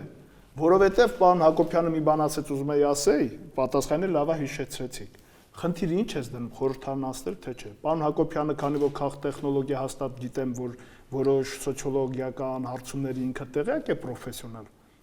Ժառանգությունը ուներ այդ տոկոսը միայնակ խորհրդարան անցնելու համար։ Հիմա այո, այն վերջի հարցումը, որ արվել է, նույնիսկ արվել է այն ժամանակ, երբ որ դեռևս մենք երբ ասում եմ, երբ Օհանյան, Ռաֆի, Օսկանյան դաշինքը չէր ձևավորվել։ Բայց խնդիրը ոչ թե խորհրդարան անցնելն է, այլ խնդիրը այն է, դուք ասում եք գաղափար, ամենամեծ գաղափարը այսօր, որ իմ համար կա, դա այն 48,000 արտագաղթողներ, որ անցած տարի պաշտոնապես գրանցվել է։ Ես չեմ ուզում, որ հաջորդ տարի դա 50,000-ն անցնի։ Իմ համար ամենամեծ գաղափարը դա է։ Ինձ դա միայնակ չեմ կարող անել։ Դա համար ես գնում եմ համագործակցության դաշինքի, ընդ որում լայն։ Ես ի սկզբանե ասել եմ եւ մինչեւ հիմա պնդում եմ։ Ես պատրաստ եմ եղել բոլոր ընդդիմադիրների հետ համագործակցելու։ Ես հիմա էլ եմ ասում, խորհրդարանում բոլորի հետ համագործակցեմ բացի հանրապետական կուսակցությունից։ Ես պետք է փոխեմ երկրում ստեղծված իրավիճակը, որովհետեւ մի քանի տարի հետո երբ որ պարոն Ֆարմանյանի հարգարժան կուսակցությունը, հանրապետական կուսակցությունը կորոշի, որ իսկապես քաղաքական կամ ցուցաբերի եւ ազատ արդար թափածի կտրություններ անցկացնի, այդ ժամանակ կարող արդեն քվեարկող ուղղակի չլինի երկրում։ Ազատ կամքի մասին են խոսում, ինչ որ նոր ճիշտ է ասում։ Բոլոր ամբողջ զինանոցից ես կարծում եմ այս անգամ չեն օգտագործել։ Ծեր ջարդ չեն անի, բայց ընտրակաշառքը արդեն հասցրել են 50,000 դրամ։ Ուղղակի դերություն խնդրում եմ, մի բան ասեմ, տեսեք, կա երկու ճանապարհ, ամեն մեկս մտնենք մեր քաղաքական գաղափարների մեջ կուսակցական եւ կյանքը տեսնենք, ներկայացնենք այնպես ինչպես կա, դա անցած փուլ է իմ կարծիքով Հայաստանում։ Այսինքն 48,000 արտագաղթողին ես չնկատեմ։ Ուրիշ բան էի ասում։ Եվ երկրորդը կա փորձել այս կամ այն իրավիճակում մի քիչ լայն նայել իրականությանը, նաեւ ընդունել սեփական մեղքի բաժինը, ես մեզի նկատի ունեմ, չկասկածելով, որ ընդդիմությունն էլ հավանաբար երբեմն երևի սխալներ է թույլ տալիս, որպեսզի հանուն Հայաստանի հնարավոր լինի առաջ գնալ։ Տեսեք, մի էական հարց։ 9 քաղաքական ուժ հայտ է ներկայացրել մասնակցելու այս ընտրություններին։ Վերցնենք երկու կոալիցիոն գործընկերներին, այսինքն 7 քաղաքական ուժ ընդդիմադիր դիրքերից հանդես է գալիս։ Տես հարգարժան Արմեն Մարտիրոսյանը շատ մի հերու գնացող միտք հնչեցրեց, ասեց մենք միայնակ կարող ենք հաղթահարել անցողիկ շեմ, այսինքն 5%-ը, բայց մենք գնացինք լայն կոնսոլիդացիայի, որպեսզի լուծենք խնդիրները, հավանաբար նկատի ունենալով, որ այդ դեպքում կարող են ստանալ խորհրդարանական ընտրությունը մեծամասնություն, ձևավորել իշխանություն, լուծել, որ 48,000, 59,000 չդառնա եւ այլն եւ այլն։ Հիմա տեսեք, ենթատեքստում ենթագիտակցորեն պարոն Մարտիրոսյանը այս մեր ուրեմն տեսախցիկների միջոցով իրեն հետևող ընտրողներին, գոնե նրանց ովքեր հարգանքով, սիմպաթիայով են վերաբերում եւ պատրաստվում են, փոխանցում է մեկ ուղերձ, որ իրենք արդեն որոշել են, որ 50% պլյուս 1 իրենք պետք է ստանան, որտեղ ասացի տրամաբանությունը դա է։ Եվ հավատացնում եմ ձեզ, որ ցանկացած քաղաքական ուժի ներկայացուցիչ որ խոսեք, խոսքը ընդդիմադիր մասին է, մեծ հարգանքով բոլորի հանդեպ։ Հատուկ վերաբերմունք ունենալով նրանցից երկուսի հանդեպ։ Այդուհանդերձ բոլորը վստահ են իրենք հավաքելու են մեծամասնություն, հարգելի, սիրելի Արմեն ջան։ Այս քաղաքական հռետորաբանությունը Ես դա մալ ասում եմ բոլորի հետ կհամագործակցեն։ Պոպուլյար չի այս քաղաքական Ոչինչ, թող պոպուլյար չլինի, ես ասում եմ կհամագործակցեն։ Խանգարում է առաջ գնալ։ Երկրին խանգարում է հանրապետական կուսակցություն իր գործնեությամբ, սա է խանգարել։ Որևէ ընդդիմադիր կուսակցություն այս ժամանակահատվածում չի բերել տնտեսությունը 10 միլիարդից իջացել 98-ի։ Որ հանրապետական կուսակցության առանցքային պաշտոնյաներից մեկը 10 տարի շարունակ Այո։ եղել է մեր կողմից շատ հարգված Սեյրան Օհանյանը, ով ղեկավարում է Ինքը հանրապետական կուսակցության չի եղել, ինքը պաշտպանության նախարար է եղել, անկուսակցական։ Դրանք տարբեր բաներ են։ Շնորհակալություն։ Պաստորեն, պարոն Հակոբյան։ Փաստորեն, որ ինքը կռվում էր ազատամարտին մասնակցում էր կամ բանակի հիմքներ դնում են, ժամանակել էր հանրապետական տեղյակ չի եղել։ Մոռացել եք որ ձևավորում։ Կապ չունի, ինքը պրոֆեսիոնալ է, այդտեղ դուք դա գիտեք։ Էդ եմ ասում այ քանի Գեներալ գնդապետ է։ Ես ասեցի իխորոց հարգանքի Սեյրան։ Գեներալ գնդապետ է, ոչ թե Վիգեն Սարգսյանի նման, ասենք դրսից բանակից դուրս եկավ դասի։ Չվիրավորել։ Չեմ վիրավորել։ Ես վիրավորեցի, ես փաստն արձանագրեցի։ Մենք չենք ազատվել այս կաղապարված մտածողությունից, դուք, ես, մյուսը, մեր երկիրը Քանի հանրապետական իշխանությունը գոյություն ունի, կաղապարվածը լինելու է։ Հիմա տպարծում է իշխանությունն ավելի ճկուն է, քան այս դեպքում արմատականում։ Շատ ճկուն է։ Դա մալ երկիրս վիճակում է։ Քաղաքագետ քաղտեխնոլոգ Վիգեն Հակոբյանին եմ ուղում։ Չեք կարծում այնուամենայնիվ, որ հասարակությունը որևէ քաղաքական ուժից այլևս սպասելիք չունի։ Այնուամենայնիվ։ Գիտեք, այ պարոն Ֆարմանյանը մի բան ասեց, որ միջին խավի բացակայության պայմաններում, ասենք, ակնկալել, որ լուրջ, ասենք, քաղաքական պահանջներ կլինեն, գաղափարական պահանջներ, երևի թե ես կհամաձայնեմ եմ իր հետ, որովհետև եթե նույնիսկ պաշտոնապես երկրում 34% աղքատները 34% են, իսկ մենք բոլորս հասկանում ենք, որ այդ շեմը, այդ պաշտոնական շեմը բավականին արհեստական է, աղքատությունը շատ ավելի բարձր։ Կեսից ավելին առնվազն, ինձ թվում է դա ես նույնիսկ մեղմ տարբերակ եմ ասում, ես այդ մասին ասեցի, որ այդ պարագայում այլ արժե համակարգեր են առաջ գալիս, այսինքն եթե սոցիալական խնդիրն է դառնում առաջնային, այդ իսկ պատճառով ստացվում է այս վիճակը, որ մենք այսօր ունենք, ասենք, խոշոր օլիգարխը կուսակցություն է ձևավորում եւ ասենք լինելով խոշոր օլիգարխ սոցիալիստական, այդպես ասեմ, նույնիսկ ոչ թե սոցիալ-դեմոկրատական, սոցիալիստական լոզունգներով է առաջ գնում եւ ասենք բնակչության մի բավականին ստվար զանգվածը ես օրինակ ես շատ կոնկրետ օրինակ եմ բերում, այսինքն ես բերում եմ բավականին հակասական իրավիճակ է, օլիգարխը սոցիալիստական ծրագրերով է հանդես գալիս, այդ նույն էս 15 քայլը, որ մենք տեսանք, այսինքն մարդկանց մոտ այլ պահանջներ կան, շատ կոնկրետ, շատ պրագմատիկ պահանջներ են, այսինքն այդ բանը պլանկան բավականին իջեցված է։ Այսինքն ասֆալտ փռելու մակարդակից ավելի ներքևացնում։ Այո, մենք բոլորս հիշում ենք, որ ժամանակին այդ 95 թվականը հիշվեց եւ այլն, ես այն ժամանակ ակտիվ ընդդիմադիր էի, ես կասեմ, որ հիմքերը հենց այն ժամանակվանից էր գալիս է։ Այսինքն նույն խոսակցությունները գրեթե այն ժամանակ էր, եթե այն ժամանակ ասենք մի պար կարտոշկա էին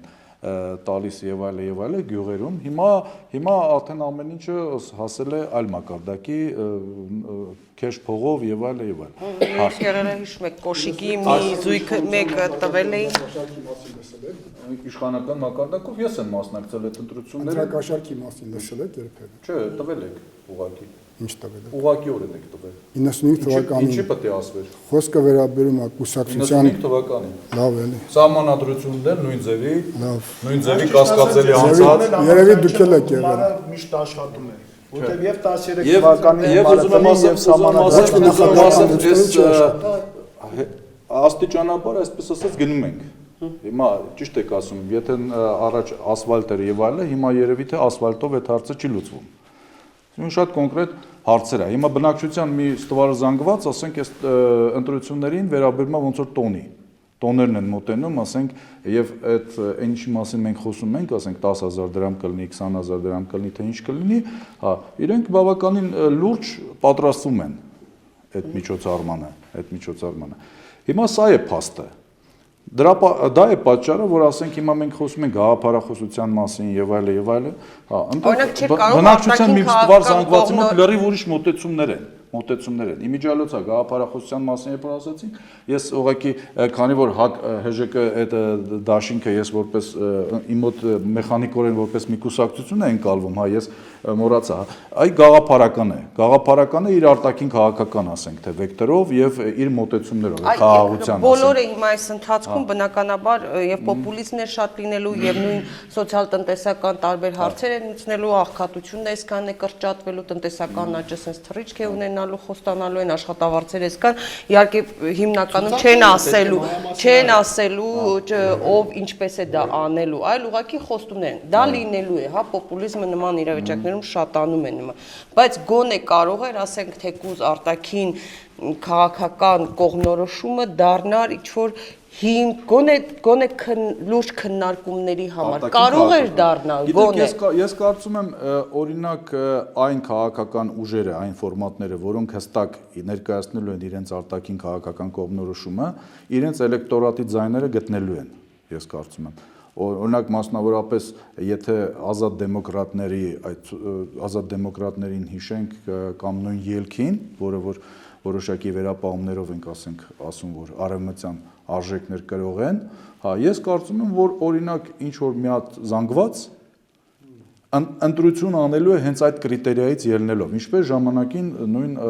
ժառանգության ցուցակներն էին իրենց նպատակներին հասնում օրինակ ժամանակին։ Օրինակ հիմա պարոն Մարտիրոսյանը իհարկե վկայակոչեց, ասած երևի սոցիոլոգիական հարցումներ, ես գիտեմ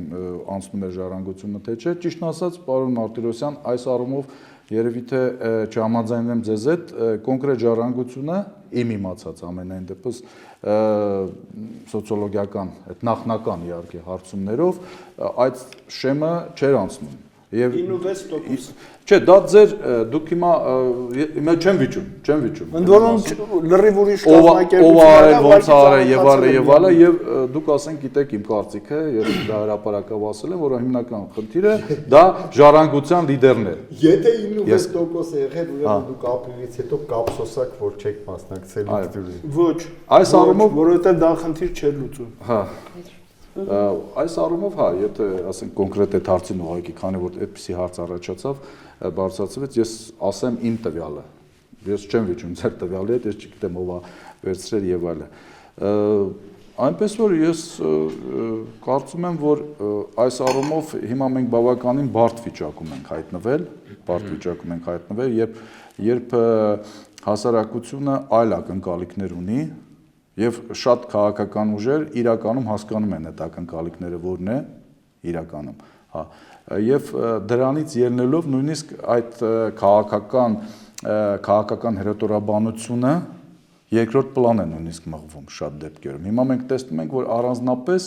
առանձնապես լուրջ քաղաքական բանավեճեր չկան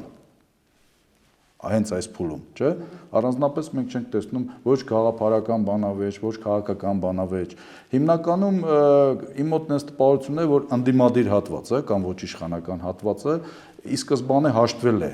այն իրավիճակի հետ, որ ասենք իշխանությանը չի կարող գալ եւ հիմնական պայքարը սկսվել է արդեն, եթե մենք նայում ենք նաեւ մամուլում, սոցցանցերում, ընդդիմադիր հատվածը իրար մեջ է այդնում այդ 1/3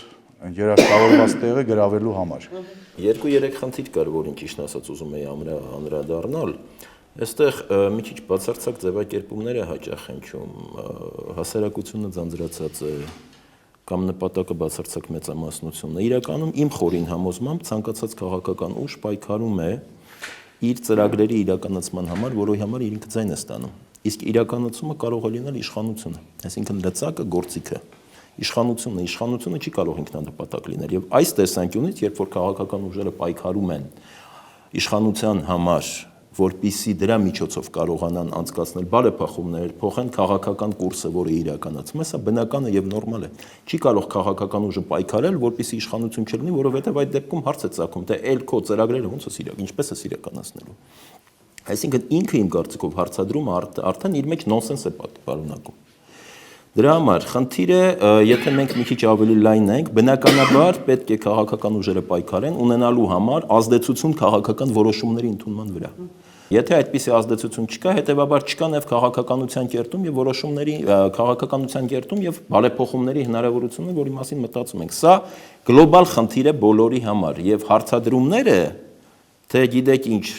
այն եւ բազմաթիվ հարցադրումներ ուղղակի չեն հնչում այստեղ, ասել եմ ասում, նոնսենս է, անմիտ է դառնում։ Այո, քաղաքական ուժը ձգտում է հավաքել ձայներ, որպեսզի կարողանա կամ ազդի որոշումների ընդունման վրա, իրական ազդեցություն ունենա, կամ ինքը ընդունի այդ որոշումները։ Հիմա դա կլինի յետընտրական կոալիցիաների միջոցով, դա կլինի մեծամասնություն ստանալու միջոցով, սա է վերջի վերջո այսօրվա կառավարման համակարգը բոլոր երկրներում։ Եվ այլ տիպի հարցադրումներ իմ կարծիքով միտք չունեն։ Հիմա ինչ վերաբերվում է արդեն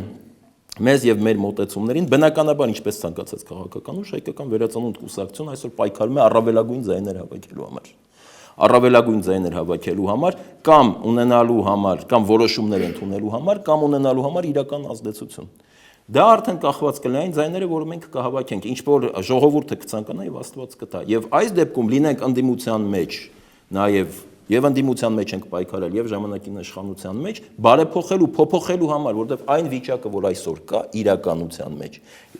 սա է ստիպում, որ սոցիալական խնդիրներից խոսվի, սա է ստիպում, ասենք նույն ապրիլյան ադրբեջանական ագրեսիան, որ բազմաթիվ խնդիրներ անվտանգության խնդիրների եւ պաշտպանության խնդիրներից խոսվի, բայց այս աղքատության ավելացումը արտագաղթը իրենք խնդիրներ են առաջադրում, որը սա հիմնական է դարձում, որովհետեւ իսկապես մի քանի տարի հետո ուղղակի մարդ չի մնա Հայաստանում։ Վերջի 2-3 տարիների ընթացքում աշխատունակ բնակչության 4-8% պակասել է։ Մենք փորձենք հասկանալ դերը։ Բայց բոլոր քաղաքական ուժերը այստեղ ներկա, սկսած հանրապետական կուսակցությունից, հա, բոլոր հանդիպումների ժամանակ խոսելու են եւ տնտեսական վիճակից, եւ սոցիալական վիճակից եւ ներողություն, բա հենց դրա մասին։ Այսինքն, բայց երբ որ օրինակ ասվում է աշխատավարձերը բարձրացվելու են այսքան մի քանի անգամ, հա, պետք է ասվի մեխանիզմը,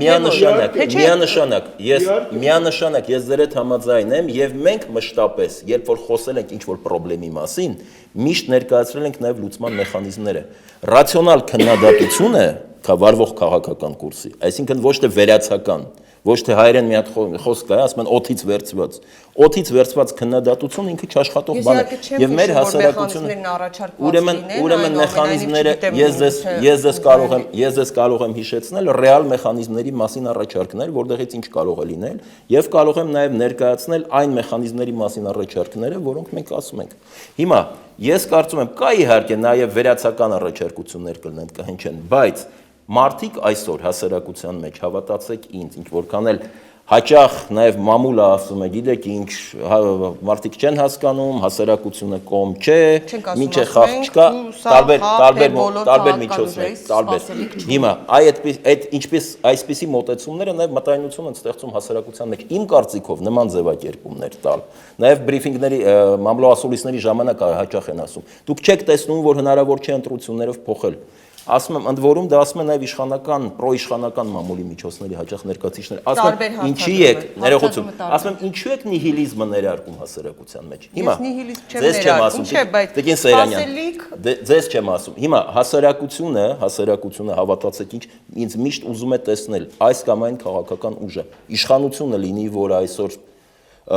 որ այսօր ղեկավարում է երկիրը, ընդդիմությունը վերջը ինչ են ասում, ինչպես են ուզում փոխել կամ ինչ են առաջարկում փոխելու համար այն իրավիճակը, որ այսօր կա։ Այնպես որ մարդիկ միշտ ուզում են լսել առաջարկություններ, տեսակետներ։ Հետո իմ խորին հապոսմամբ 25 տարի, այս 25 տարիների մեր անկախ պետականության այդ ժամանակահատվածում հասարակության մեջ իսկապես մի մեծ մասի մեջ, որքան է ցավոք սրտի մեր ինտելեկտուալ մեծ հատված արտագաղթել է, հասարակության մեջ կա պատկերացում եւ կա հասկացություն արդեն բավականաչափ հստակեցված, բավականաչափ պրագմատիկ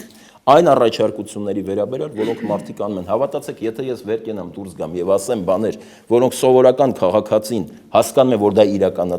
իրականանալի չի, նա ինձ չի լսելու։ Եվ ես, որպես քաղաքական գործիչ, պետք է բավականաչափ ուղեղ ունենամ, առավել եւս այս տարիների ընթացքում, որ հասկանամ, որ չիրականացվելիք բաներ առաջարկելով, որ մարդը պարզ տեսնում է, որ դա հնարավոր չի,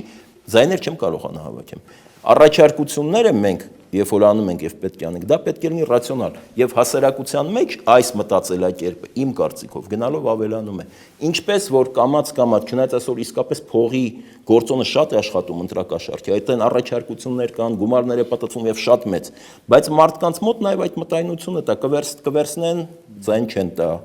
Այս խնդիրները արդեն կա։ Ես տեսնում եմ նաեւ միգուցե որպես ոչ քաղտեխնոլոգ, բայց որպես քաղաքական գիտությունների տեխնացու, հա, որ առաջինն եմ Հայաստանում պաշտպանել, ես տեսնում եմ մտածելակերպի մտայնությունների փոփոխության միտումը, տրենդը։ Ինչպիսի գործընթաց կլինի։ Վաղը մյուս օրը ընտրական որոշումների ընդունման վրա որ գործոնները ինչպես կազդեն, այսօր դժվար է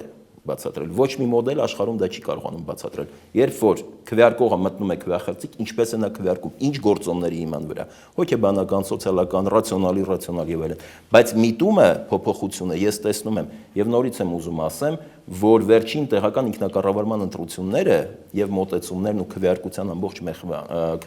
ամբողջ նորից նույն միտումը ցույց տվեցին սա շատ հետաքրքիր գործընթաց է։ Ուղղակի մենք տեսնենք թե այս ընտրություններին ինչպիսին կլինի, բայց այսօր բազմաթիվ գործոններ կան, որոնք ազդում են եւ մարդիկ ներքին ես հույս ունեմ, որ կսկսվի ներքին նաև դիմադրողականություն հոգեբանական նույն այդ ընտրակաշառքի նկատմամբ եւ այլի նկատմամբ, որովհետեւ Արիո աղքատությունը այսօր բերում է նրան, որ մարդիկ հացի կարիք ունեն, որովհետև աղքատությունը ցավոք սրտի աճում է եւ թրսնումն է աճում, բայց միաժամանակ նաեւ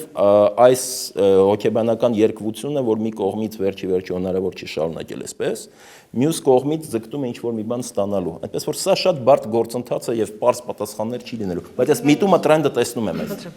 Տեսեք, երկու միտք համառոտ փորձեմ հնչեցնել, ամբողջության մեջ ես 100%-ով համաձայն եմ Տիկին Սեյրանյանի հնչեցրած փոխանցած ավելի շուտ հանրային կարծիքին, դա անվստահություն է քաղաքական։ Այո, բնականաբար, վերաբերում է նախ եւ առաջ իշխանությանը, բայց նաեւ քաղաքական ընդդիմությանը։ Պարոն Ֆարմանյանը ինքը միշտ փորձում է օբյեկտիվ լինել։ Եթե որևէ մեկը քաղաքական իշխանությունից պետք է ուրախանա այն փաստով, որ քաղաքական համակարգի հանդեպ հասարակությունը վստահություն չի տածում, ուրեմն այդ մարդը մի քիչ խելքից պակաս պետք է լինի, որովհետեւ դա սոցիոլոգիական տեսանկյունից հասարակության զարգացման դինամիկայից ուղղակի չպայթած ռումբ է բառի բուն իմաստով եւ հիմա այո հասարակությունը քաղաքական ուժերի նկատմամբ ունի անվստահություն եւ իմ մոտ տպարություն է որ մենք որպես իշխանություն ավելի ենք հակված այս ճշմարտությունը արձանագրելու եւ փորձելու դեղամիջոցներ մտածել քան քաղաքական ընդդիմությունը ես սա ասում եմ ցավով եմ սա արձանագրում եւ երբ որ հասարակությունը այլընտրանք չի տեսնում Ցավոք սրտի պետք է հասկանանք, որ դա ոչ միայն քաղաքական իշխանության, այլ քաղաքական ընդդիմության հանդեպ, կոնկրետ ոչ թե մեկ բևեռի, այլ տասնամյակների ընթացքում ձևավորված իներցիոն գնահատական է։ Եվ թող չի գտնվի որևէ մեկին, որ կարող է ինձ համոզել, որ եթե որևէ քաղաքացի հավատում է որևէ քաղաքական ուժի, համարում է, որ հենց իր հետևից պետք է գնալ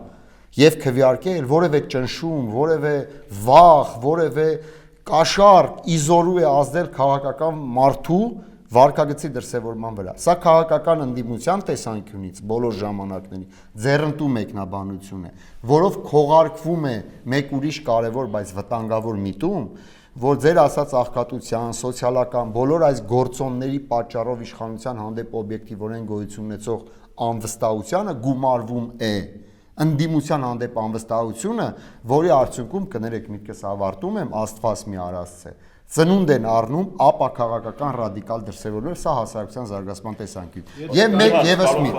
մեկ միտք էլ պետք է հնչեցնեմ, որ կիսատ չմնա, տեսեք։ Պարոն Մարտիրոսյան, ներողություն, պարոն Շագեզյան, շատ հետաքրքիր նաեւ ազգագրական տերմին օգտագործես, տոհմացեղային հասարակություն ձևակերպում, իհարկե ինձ մտքով լրիվ ուրիշ տեղ տալը։ Բայց միտքը հետեւյալն է։ Հենց ստանում եք բաները դա որ տանում։ Չէ, հիմա մենք կարող ենք ասել բաներ, որ մեզ լսողներին դուր գանք առավելագույն, բայց կա իրականություն, բայց դա ցավալի իրականություն է։ Ո՞րն է դա։ Դուք ի նկատի ունեք, որ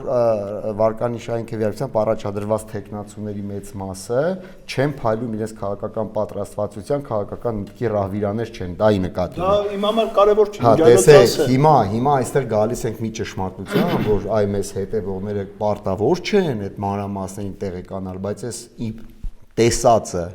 իմ լսածը, իմ իմացածը կարող եմ փոխանցել, որ բոլոր քաղաքական ուժերը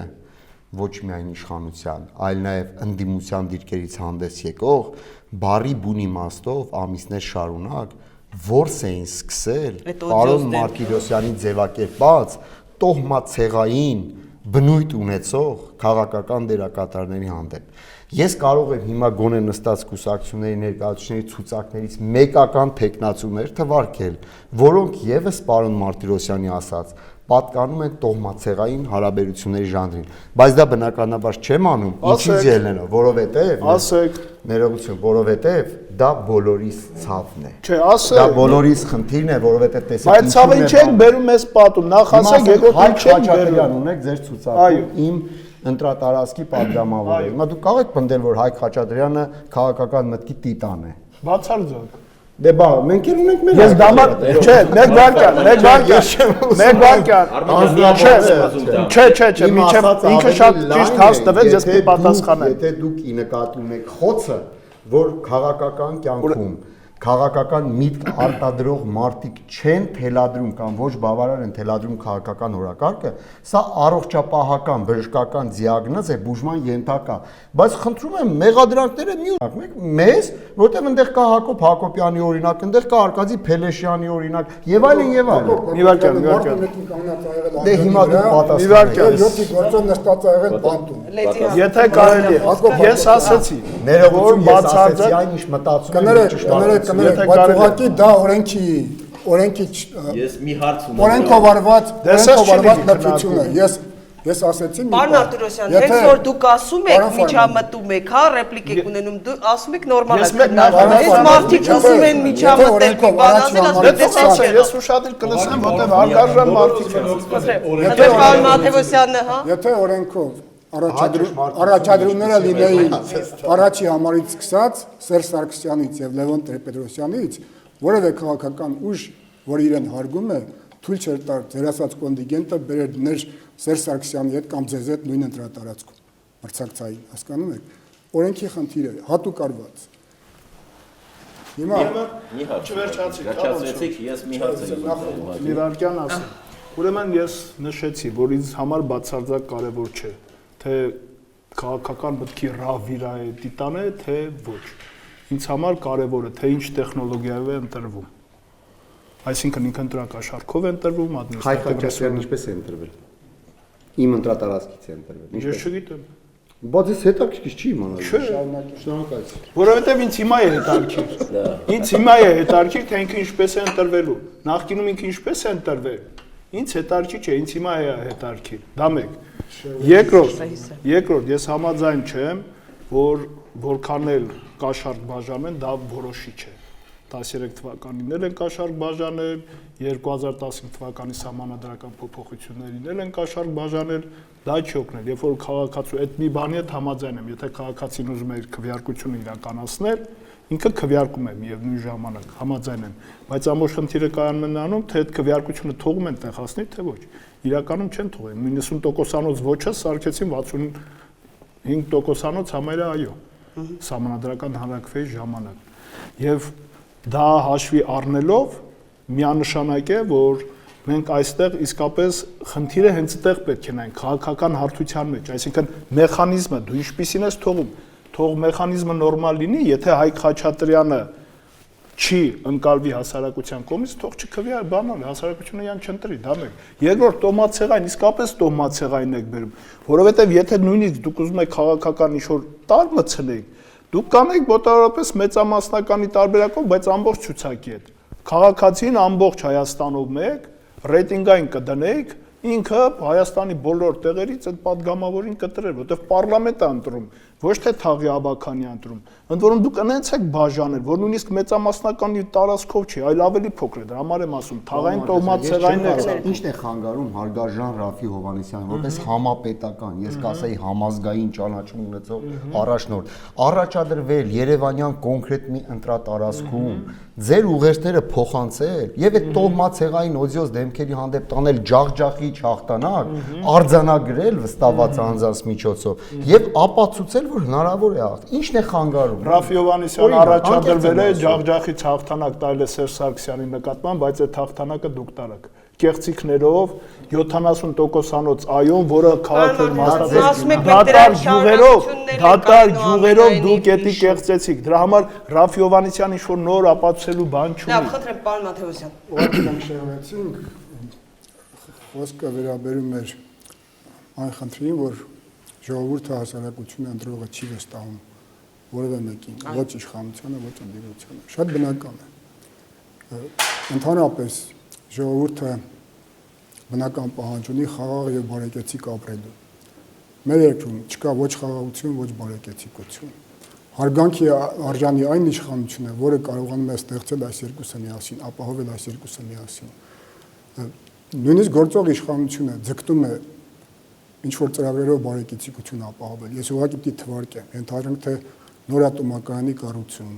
հյուսիս-հարավ անավարտ ճանապարհ, ուրեմն Իրանի հետ համատեղ էլեկտրոէներգիա Արաքս գետի վրա։ Սերժ Սարգսյանի նախընտրական ծրագրից եմ ասում, կներեք։ Նավթավերամշակման գործարան, երկաթգիծ, բայց չի ստացվում։ Չի ստացվում, որովհետև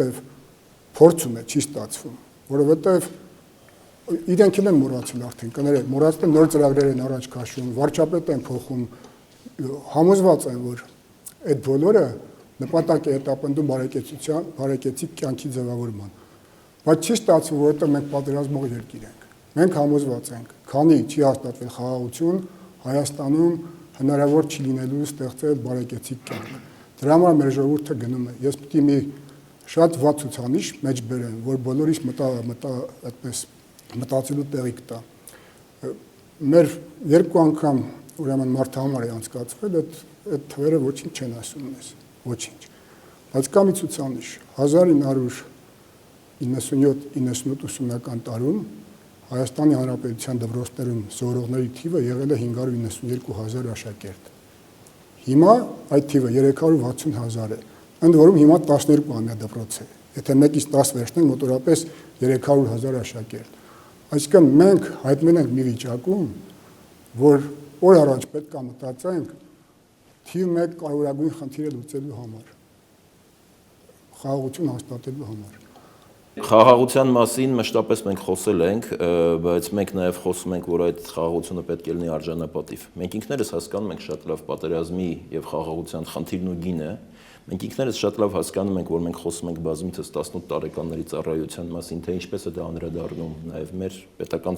ինստիտուտների ձևավորման վրա։ Մենք շատ լավ հասկանում ենք, որ Հայաստանում զարգացումն ու անվտանգությունը փոխկապակցված են ինչպես ոչ մի այլ երկրում, միանշանակորեն, բնականաբար, եւ միաժամանակ մենք այս խնդիրը տեսնում ենք կոմպլեքսի մեջ։ Ուզում եմ ինչ նկատի ունեմ, պատասխանելով ձեր հարցին, ես ասում եմ, մենք խնդիրը բարձրացնում ենք, ուղղակի մենք տեսնում ենք դա այն մոտեցումներով, որի մասին բազմիցս բարձրաձայնել ենք, բայց այն որ Հայաստանի արչև կապված կանգնած խնդիրները բազմաթիվ են, կոմպլեքս եւ լիովին փոխկապակցված, եւ այն որ ինչ ուրիշ երկրներում հնարավոր է անել տնտեսական ցածր զարգացման անկման պայմաններում Հայաստանի համար դա մահացու է, սա նույնպես մենք տեսնում ենք։ Ահա այս մենք սա դիտարկում ենք ուղղակի փոխկապակցվածության մեջ։ Համառոտ ուղղակի խաղաղության,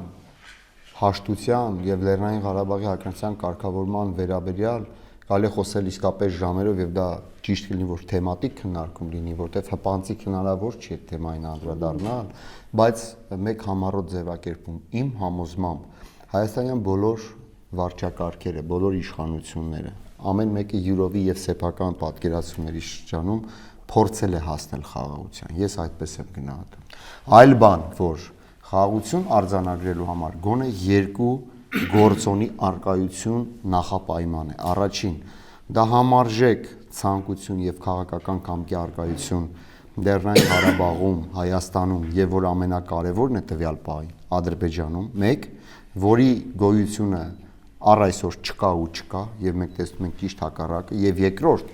խաղաղություն հասնելու համար շատ անհրաժեշտ է միջազգային բոլոր խաղացողների, միջնորդ երկրների, տարածաշրջանային ուժերի, անգամ Թուրքիայի եւ Իրանի համաժամանակյա, Իրանի Իսլամական Հանրապետության համաժամանակյա ցանկությունը։ Մի բան, որ ես կարող եմ թվալ սուբյեկտիվ, առանց դա ապահովելու եւս հնարավոր չի հասնել տևական եւ կայուն խաղաղության, որը եւս ցավոք սրտի ես չեմ տեսել։ Ուստի խաղաղության բացակայությունը ներկայացնել որպես մեղադրանք որևէ իշխանության իմ կարծիքով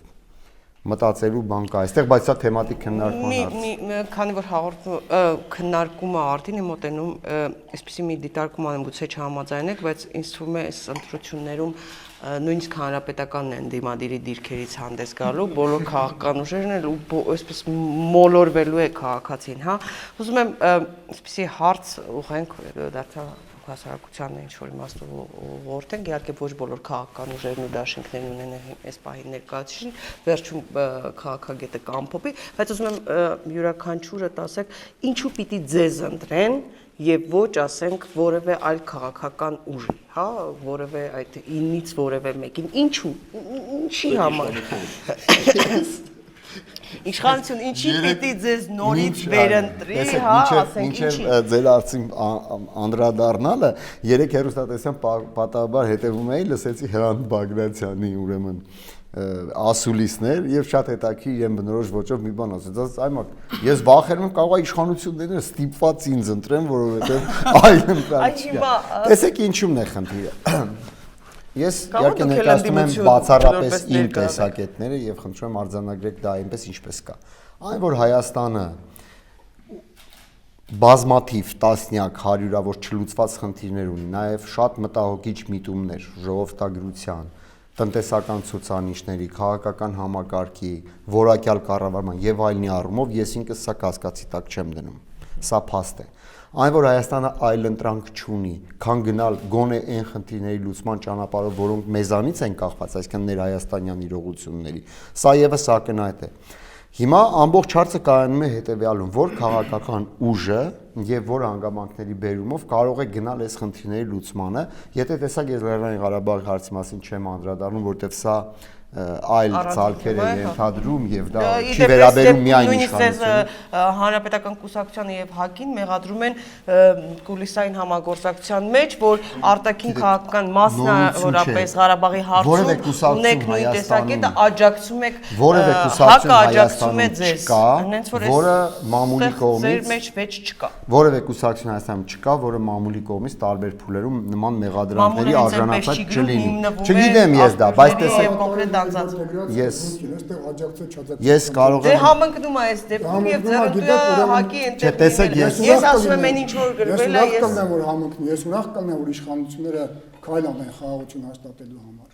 Դե ասում եմ, այս դեպքում համագործակցություն կա։ Ես կավարտեմ, ես մեծ հաջողով եմ վերքերց ասեմ իրենց ներկայացրած պլատֆորմին, թեև իհարկե կան հարցեր, որ ես վստահ եմ, որ նախագահ Տեր-Պետրոսյանի նման մտածողություն ունեցող գործիչը քարոզարշավի ընթացքում հաստատ կներկայացնի գաղափարը ինքնին լավ է, բայց ինչպես հասնել դրան, այս հարցի պատասխանը դեռ չկա։ Հիմա ես նկարագրեցի այն իրավիճակը, որը Հայաստանում կա։ Այս իրավիճակը անհրաժեշտ է ենթարկել փոփոխությունների։ Հիմա ես մտածում եմ, այս փոփոխությունները որ քաղաքական թիմը գոնե հենվելով նաև ցույց տրված ուրեմն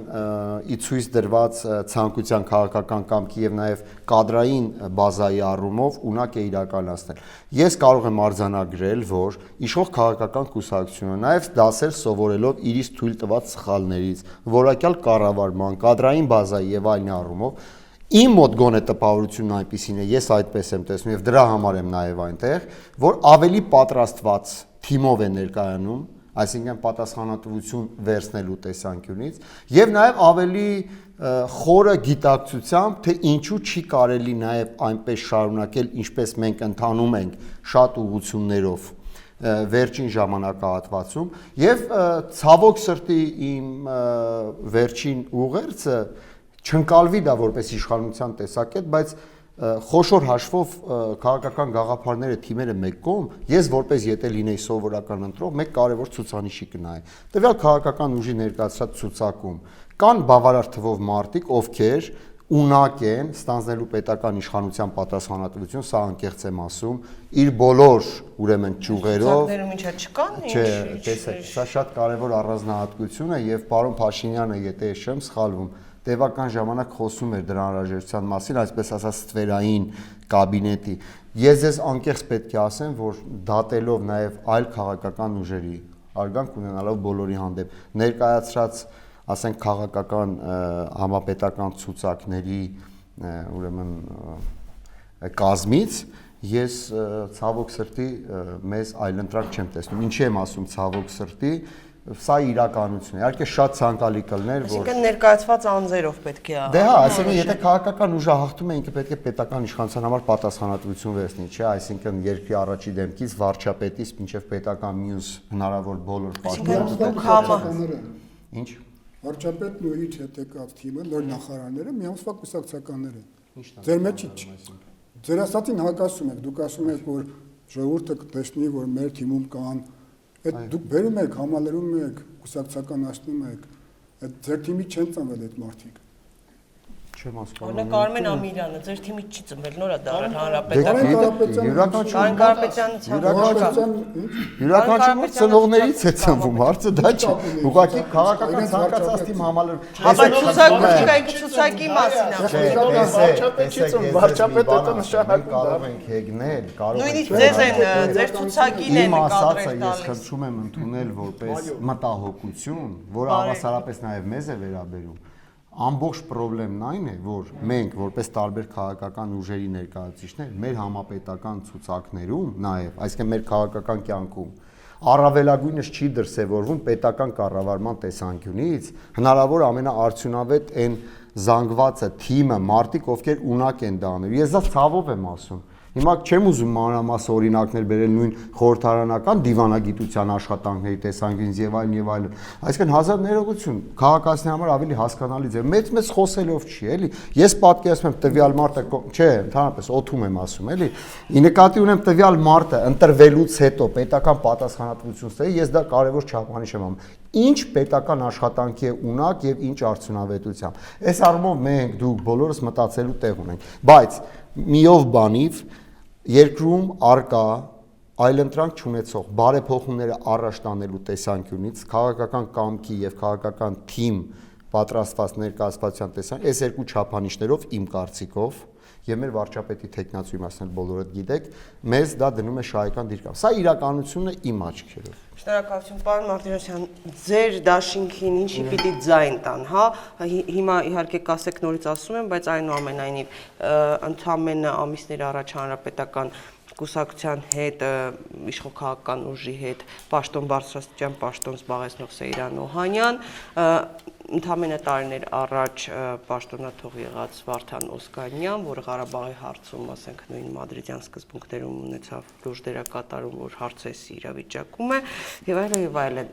Չէ, նույնը ասեք Ռաֆի Հովհաննիսյանի մասին։ Ռաֆի Հովհաննիսյանի մասին էլ կարող եմ ասել։ Չէ, ընդամենը տարիներ առաջ իշխանաթող։ Դե, հա, իհարկե, ասենք, արտգործ նախարար կարճ ժամանակահատված է։ Առաջարկ գործնախարար։ Հա, բայց հա, դա ձեր համար շատ կարևոր է, ճիշտ է։ Բոլորի համար։ Հա։ Եվ ինչու պիտի ձեզ ձայն տան։ Ես երևի Ոչ օրինակ հայկական վերածնունդի։ Ես հայկական վերածնունդի, հայկի, ելքի, մնացած ընդդիմադիր դիրքերից հանդես գալացող որևէ ուժի մասին բան չեմ ասելու։ Իմ միակ թիրախը դա հանրապետական կուսակցությունն է։ Միակ թիրախը հանրապետական կուսակցությունն է։ Իր ղեկավարը Սեյրանյանին տալիս, ես էլ չհասկացա։ Տիկին Սեյրանյանն առաջինն ասաց։ Հանրապետականի մասին, որ ընդդիմադիրի դիրքերից են։ Ուրեմն, առաջի հերթին։ Իրանք իրանց խփել։ Այնտեղ ժամանակի մի հարց քննարկվեց, որը ես չկարողացա պատասխանել ժամանակի սղության պատճառով, որքան էլ ընդդիմադիր ուժերից հասարակությունը որոշակի վերապահումներ ունենա, բայց երբ որ գալիս է ընտրությունը, ինքը գոնե չայրած փոքրագույնի սկզբունքով առաջ է շարժվում։ Հիմա ձեր դաշինքը չարած փոքրագույնն է։ Ես շարունակեմ։ Խնդրեմ։ Եվ եթե ինքը միանշանակ, իսկ հանրապետական կուսակցության մրցակից այսօր ոչ թե Օհանյան, Ռաֆի, Օսկանյան դաշինքն է, կամ ՀԱԿ-ը, կամ հայկական վերածնունդը, կամ չգիտեմ ելքը, իր գլխավոր մրցակիցը դա ժողովուրդն է։ Իր գլխավոր մրցակիցը ժողովուրդն է։ Հիմա թե ինչու պետք է մեզ ընտրի։ Ես ուղղակի պարոն Ֆարմանյանը, քանի որ գիտեմ իսկապես ինտելեկտուալ, ոչ թե հաջողախոսություն եմ անում, ինտելեկտուալ անձանց է քաղաքական դաշտը, ինքը գիտի, որ Լիխվայունի թիմը ընդամենը 5 հոգի էր։ 5 հոգի էր, որոշումներ ընդունողները 5 հոգի են, մնացածը բոլորը կատարողներ էին։ Պինոչետը, երբ որ եկավ իշխանության, ինքը ըստ էության միայնակ կարելի է այսպես ասեմ, գլխավոր որոշում ընդունողներ, բայց որոշումների ազատություն էր թողել Չիկագոյի 11 տղաներին։ Եվ այդ 11 տղաներով, ունենալով Պինոչետի աջակցությունը, իրենք այդ ամբողջ չիլիական ռեֆորմները իրականացրեցին։ Այնտեղ 150 հոգի չէր ցուցակում, ոչ էլ 600 հոգի, վարչության պետ, ավագ փորձագետ, հավաքարար դպրոցի, որ պիտի հանրապետական լինի։ Չէ, 11 հոգի է։ Որոշումները Պինոչետի գլխավորությամբ այդ 11-ն էին կառուցում։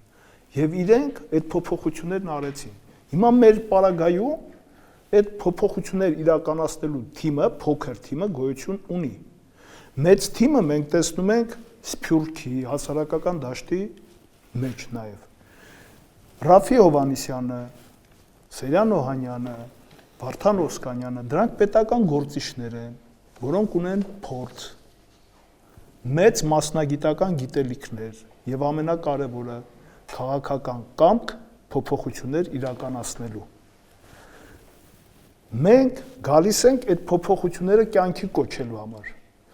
Եվ քանի որ կա եւ փորձը, եւ գիտելիքը, եւ քաղաքական կամքը, մենք կարող ենք դա իրականացնել։ Մենք նույնիսկ ճնշող մեծամասնություն եթե ունենանք, մենք մյուս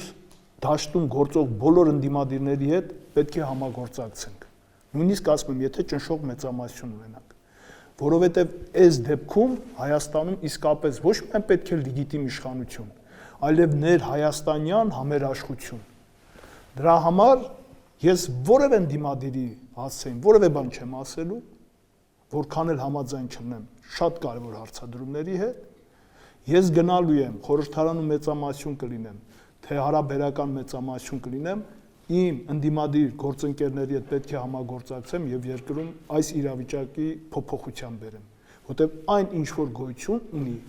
որևէ ձևով ընդունելի չէ, եւ սոցիալ-տնտեսական առումով եւ այլ խնդիրների առումով միանշանակ լուծումները կան։ Հանրապետական կուսակցությունը եթե ունենա լեգիտիմություն, եթե ունենա քաղաքական կամ, այդ լուծումների տեղը Սերյան Օհանյանը երբեք չի կասկածի տակ չի դրել այս իշխանությունները, իրենց իշխանությունների։ Շատ լավ է, դու պատկերացնում եք պաշտպանության նախարարը կասկածի տակ դնել։ Ու ասենք մի բատալյոնի հրամայում է, հատուկ միա ջոկատի հրամայում է, ասում է գնացեք իշխանությունը վերցրեք։ Շատ հրաշալի է դա եղել, որ ինքը քաղաքական չեզոքություն է պահել միջև վերջ։ Դա հրաշալի է ու դա պետք է գնահատվի անպայման։ Որ որևէ որոշման քաղաքական չեզոքություն է պահել։ Դե պատկացեք ինքը զինվորական լինելով քաղաքական կարող է հրաժարվել պաշտոնից։ Կարող է հրաժարվել քաղաքական առաջարկեցին, տարբեր պաշտոններ առաջարկեցին, հրաժարվեց։ Հա, այդքան տարի պաշտոնավարումից հետո, հա։ Դե մի պատ գալիս է։ Մեզանից չպաշտպաներ էլի, որտեղ Ես չեմ պաշտպանում։ 10 տարի ուրեմն եղել է Պարոն Ֆարմանյան, չեմ պաշտպանում, չեմ պաշտպանում։ Շատ լավ է որ ունեք։ Բայց Սերյանն ասեք բաներ, որ նաև ես ուշադիր լսում եմ։ Ասեք բաներ, որ ուղղակի համոզիչ թվա։ Դուք ասում եք քաղաքական չեզոքություն է պահպանում։ Ձեր առաջնորդ Ռաֆի Հովհաննիսյանը Ազատության հրապարակից մեղադրում էր քաղաքական չեզոքություն չպահպանելու մեջ։ Իմ խնդրանքն է, դու գիտեք, ես իսկապես բոլոր ձեր նման մտածող մարդկանց շատ հարգում եմ։ Սերժ Սարգսյանը շատ լավ համագործակցում է Արտաշես Գեղամյանի հետ։ Ես ասում եմ հետևյալը։ Երբ որ իրար վիրավորել են փոխադարձ։ Փորձենք Ընդամենը մի կես նախադասությունը սարքում եք փաթաթան ու լրատվամիջոցների հետ կոդերով շարունակում եք։ Այսինքն Ազնիվ ենք, բացարձակ ազնիվ ենք։ Դուք ուզում եք, որ լրատվամիջոցներն ու քաղաքական գործիչները հասարակություն հիշողության կորուստ ունենան, ես մի քիչ էտեղ չեմ հասկանում։ Մարդիկ համեմատում են, չէ՞, Սերյան Օհանյանին ազգային հերոս եք համարում, բոլորով եք, լրատվամիջոցներ, ընդդիմություն, իշխանություն, նման բան չի եղել, նման բան չի, բոլորը հիշում են դա, չէ, շատ հարգանքով ներկայացրել են, այո, դա հիմա շատ հարգանքով շարունակեք ներկայացնել, ոչ թե ընդամենը կես նախադասությունը, որը սկսվում է Սերյան Օհանյանը կարող է լինել լավ ղեկավար երկրի, եւ քննադատություն կա, եւ պարոն Օհանյանի, ոչինչ, ես այսօր ձեր լրագրողին հիշեցրել եմ։ Հա, ինչն է հիշեցրել։ Այդ նախադասությունը եւ պարոն Օհանյանի շատ զուսպ պատասխանը, որ ես չեմ զբաղվել դրանով։ Դուք բերել եք հիմա մատի փաթաթան ու ամբողջ այս քարոզարշավը իշխանությունների հրահանգով եւ ուղղորդմամբ։ Մենք բոլորս մինչեւ ապրիլի 3-ը պետք է պատասխանենք, թե կես նախադասությունը ինչ է նշանակում։ Մարդիկ վիրավորել են իրար, անձնական վիրավորանքներ են տվել, ընդամենը 1 ամիս առաջ, հիմա դաշինքով գնում են 1 նախադասություն չեք ասում, հիմա ընդամենը որը չի ասում, կներեք, Սերժ Սարգսյանն ու Արտաշես Գեղամյան համագործակցության մասին, Սերժ Սարգսյան եւ Արտուր Բաղդասարյան համագործակցության, որի մասին չի ասում։ Մանրամասների մասին չեմ։ Ես հետո եթերից դուրս կասեմ։ Եթերից դուրս կասեմ։ Երբ որ Սեյրան Օհանյանը քաղաքական գործունեության հայտ ներկայացրեց, այդ ժամանակ բնականաբար այդ հարցերը պիտի հնչեն։ Ուզում եք չհնչեն, պարոն այդ բոլոր հարցերը, նույն որ Ռաֆի Հովհաննիսյանը ժամանակին պահանջում էր պատասխանատվության ենթարկել։ Չասել, չհիշեցնել։ Դուք երեքը հիշեցնեք, ծրագիր չենք խոսա, մենակ դա կխոսանք, խնդիր չի։ Մենք քաղաքացիների ծրագիրը կտանենք։ Ես շարունակեմ, ես 3 անգամ քաղաքացին ինչու պիտի ձայն տա ձեր դաշինքին։ Ես 3 անգամ այսօր ստիպված եմ, ես այսօր 3 անգամ ստիպված կրկնել եմ Սերժ Սարգսյանի խոսքերը 30,000-ի մասին, սա էր 4-րդ անգամ։ Հիմա դուք 100 անգամ պետք է կրկնել տակ Ռաֆի Հովհաննիսյանի ասած 1 նախադասության մեջի կես նախադասություն քննադատությունը եւ դա սարքեք մատի փաթաթան։ Ասել է, գտել է ճիշտ է։ Ինչու պիտի ձեզ ընտրի, ոչ թե մյուս դաշինքների։ Ես պատասխանեցի։ Խնդրեմ պարոն Աթևասյան, ինչու պիտի հակին ձայնը տա։ Ուղղակի որ հետո նորից վերադառնում եք, այդ դա ընդունելի չէ։ Ես եթերից դուրս ձեզ կասեմ։ Խնդրեմ ասեք այստեղ, խնդրեմ ասեք։ Ես ասի որևէ ընդդիմադիր դիրքից հանդես գալացողի ասեին, որևէ բան չեմ ասելու։ Դամար եթերից ձեզ անձնապես կասեմ, հետո եթե դուք կցանկանաք, դուք շարունակեք։ Շնորհակալություն։ Պարոն Աթևասյան, ինչու պիտի ՀԱԿ ՀԺԿ դաշինքին հասարակ քաղաքացին իր ձայնը տա։ Երբ պարոն Վարմանյանի ասացին, հետո շարունակեմ։ Ուրեմն ձեր ասած ձեր ցուցակի կամ ցուցակների ներկայանալի մարդկան ջանքերով այսօր Հայաստանի պետական պարտքը կազմում 6 միլիարդ դոլար։ Արտաքին պարտքը 5 միլիարդ դոլար։ Հիմա ինչու պիտի տա։ Ընդհանրապես օրենքի դրույթից ելնելով ես համաձայնություն եմ տվել, որպեսզի ընդգրկվեմ այդ ցուցակի մեջ։ Ինչու եմ տվել համաձայնություն։ Ես ոչ падգամավոր դառնալու ցանկություն ունեմ, ոչ իշխանավոր։ Բայց ես ուզում եմ, որ իմ զավակները, իմ զավակների սերունդը Հայաստանի Հանրապետությունում տեսնա հեռանկար եւ չարտագաղթի։ Եվ խորին համոզվածություն ունեմ, որ առանց խաղաղության հաստատման հնարավոր չի լինելու դաղնել, հնարավոր չի լինելու կանխել։ Ապացույցը քիչ առաջ վերած իմ երկու այդ թվերը համատությունը։ Հիմա ժողովուրդը ինքն է որոշում, կտա թե չի տա։ Եթե կտա, եթե Հայ ազգային կոնգրեսը, ազգային ժողովում կունենա ազդեցիկ ներկայություն, դա կնշանակի, որ կա խաղաղություն հաստատելու հասարակական պահանջ։ Ով կլինի իշխանություն, որ ուժերը կմիավորվեն, ինձ դա չի հետաքրքրում, բայց համոզված եմ, որ այդ ուժերը հաշվի կնստեն ժողովրդի պահանջի հետ։ Խնդրեմ պարոն Շակելյան, ինչու պիտի ձեզ ընտրի։ Շնորհակալություն։ Իհարկե կա մի քանի խնդիրներ, կա մի քանի գործոններ, որոնք կարծում եմ ընդունելի կլինի մեր հասարակության համար։ Սկզբից սկսենք կուսակցության ձևակերպումներից, նախ եւ առաջ բնականաբար կուսակցության նախագահը Արտուր Բաղդասարյանը, որը մեծ քաղաքական փորձառություն ունեցող, իսկապես երկրի համար աշխատած, ինտելեկտուալ մեծ պոտենցիալ ունեցող անձնավորություն է, որը ոչ միայն որպես քաղաքական գործիչ, այլ նաև որպես մարդ երկրի համար շատ բան է արել, այդ թվում ես միայն օրինակ կրթական հաստատությունների ձևավորումը, որոնք խիստ ժամանակակից են։ Երկրորդ խնդիրը դա այն առաջարկություններն է, որ մենք ունենք, որ մենք ներկայացնում ենք այսօր։ Իսկ այդ առաջարկությունները մի քանիսն են, ես հիմա կխոսեմ, դուք ասում եք ինչպես անել, 1-2 մեխանիզմ էլ ես կասեմ։ Նախ եւ առաջ մենք միանշանակ գտնում ենք երկրի զարգացման հրամայականը եւ հասկանում ենք, որ արդյունաբերական ձեռնարկությունները պետք է աշխատեն եւ ստեղծվեն աշխատատեղեր։ Օրինակներից մեկը բերեմ։ Այսօր մենք ունենք մոտավորապես 10 ռազմարդյունաբերական համալիրի ձեռնարկություններ, որոնք կարող են աշխատել։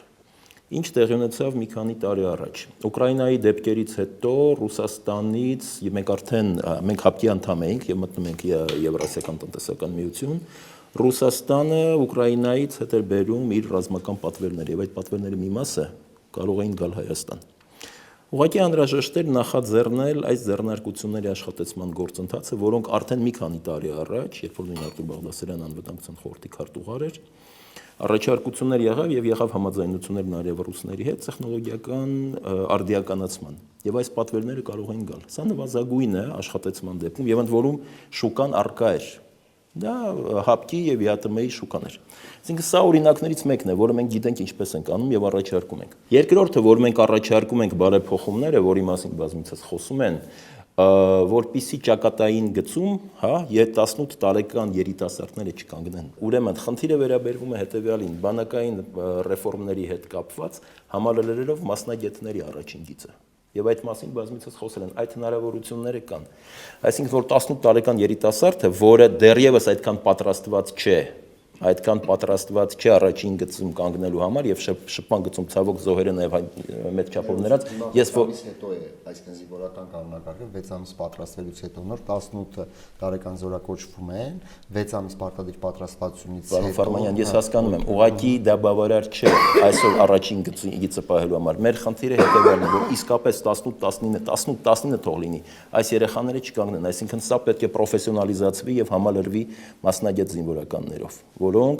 պայմանագրային զինծառայողներ են, որոնք շատ ավելի պատրաստված են։ Մեր խորին համոզմամբ Ադրբեջանում այսօր մտածելակերպը եւ որոշումների ընդունման գործընթացը այնպիսին են, որ նրանք հաշվի են առնելու նստում ուժի հետ։ Հայաստանի տնտեսական եւ դեմոգրաֆիական, ինչպես նաեւ սոցիալական կարգավիճակի թուլացումը թուլացնում է խաղաղության պահպանման մեր հնարավորությունները։ Դրա համար մենք շատ լավ հասկանում ենք, որ այո, խաղաղությունը պետք է, բայց անհրաժեշտ է խաղաղության ապահովման համար հզոր ուժեղ Հայաստան։ Տնտեսությունը պետք է լիակատար բարեփոխվի, եւ սա մի քանի ամիսների խնդիր է, ես կարծում եմ, որպեսզի նոր թափ սկսվի, ոչ թե ամբողջությամբ, այլ որպեսզի նոր թափ լինի։ Այն որ դուք ասացիք, պետք է վերջնենք, զարգացնենք տնտեսությունը, ուժի դիրքերից խոսենք։ Ես այդպիսի ձևակերպում չեմ տեսել։ Չեմ տվել։ Ես ասել եմ խաղաղության կարևորագույն առհավատչյան Ադրբեջանի հետ հաշվի առնելով իրենց մենտալիտետը եւ Հեյդար Ալիևի մտածելակերպը, ուժն է։ Եթե մենք թույլ ենք լինում, նրանց ագրեսիվ գործողությունների հավանականությունը կտրուկ բարձրանում է։ Կտրուկ։ Ապրիլյան ագրեսիան ինչ ցույց տվեց, որ հարվածները տեղացին եւ փորձեցին տեսնել թույլ տեղերը։ Այդ ուժի համար միջոցներ են պետք։ Շատ լավ։ Պարմատես, եկեք այդ թեման սպասենք Տեր Պետրոսյան ինձ թվում է քարոզարշավի Պետրոսյանը իր մասը լավ, ամփոփենք, խնդրեմ Վիգեն, որ նախադասություն, կարճ նախադասություն։ Նույն բանը 98 թվականի անվտանգության խորհրդի նիստում ասել են ձեզանից ոչ պակաս տղաներ։ Ես ինչ-որ մեկին թերագնահատել եմ։ Չէ, բայց 20 տարի հետո ես տեղ ցուցանիշները ասացի, 20 տարի հետո սա է արդյունքը։ Եվ դա պատահական չէ։ Այդ մարդկանց նույնիսկ չեմ մեղադրում։ Սթափվեք։ Ով։ Ում եք ասում։ Բոլորը։ Ձեզ էլ եք ասում։ Ինձ էլ եմ ասում։ Դե սթափվեք։ Ես միշտ սթափեմ, ու սթափվում եք։ Սթափվեք կոչ առաջին հերթին ուղղակ ձեզ։ Ես չեմ հասկանում ինձ ձեր կոչեր ինչ եք ուղում։ Ուրեմն 593 2000-ի փոխարեն 300,000 աշակերտ։ Արտաքին պետական 6 միլիարդ դոլար պարտք Հայաստանի բյուջեից ավել Ադրբեջանի ռազմական բյուջե։ Դուք հրապարակային դաշտում քանի անգամ եք այդ ասել, ես քանի անգամ եմ այդ ասել։ Իսկ ես այդ մասին ասել եմ 18 անգամ։ Ուրախ կամ Ձեր կոչը ինչ չեմ հասկանում։ Վերադառնալով բուն հարցին,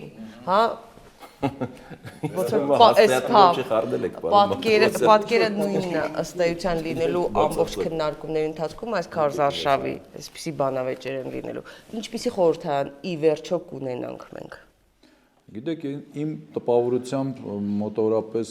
6 քաղաքական ուժ է անցնելու։ Ուղղակի երկու քաղաքական ուժը հանրապետականը եւ կարծում եմ Ծառուկյան դաշինքը քիչ թե շատ համադրելի ինչ որ տոկոս կունենա հանրապետականի հետ, մնացած քաղաքական ուժերը, չեմ ուզում հիմա կոնկրետացնեմ իմ տպավորությունները, ես կարծում եմ այդ անցողիկ շեմի շուրջ են պատտվելու, այսպես ասեմ։ Ես կարծում եմ մոտորապես նման խորհրդարան ենք ունենալու, ես կարծում եմ հենց իշխանությանն էլ է, իշխանությունը ընդդիմությունից ոչ պակաս է, այսպես ասած մտահոգված, որպեսզի իր համար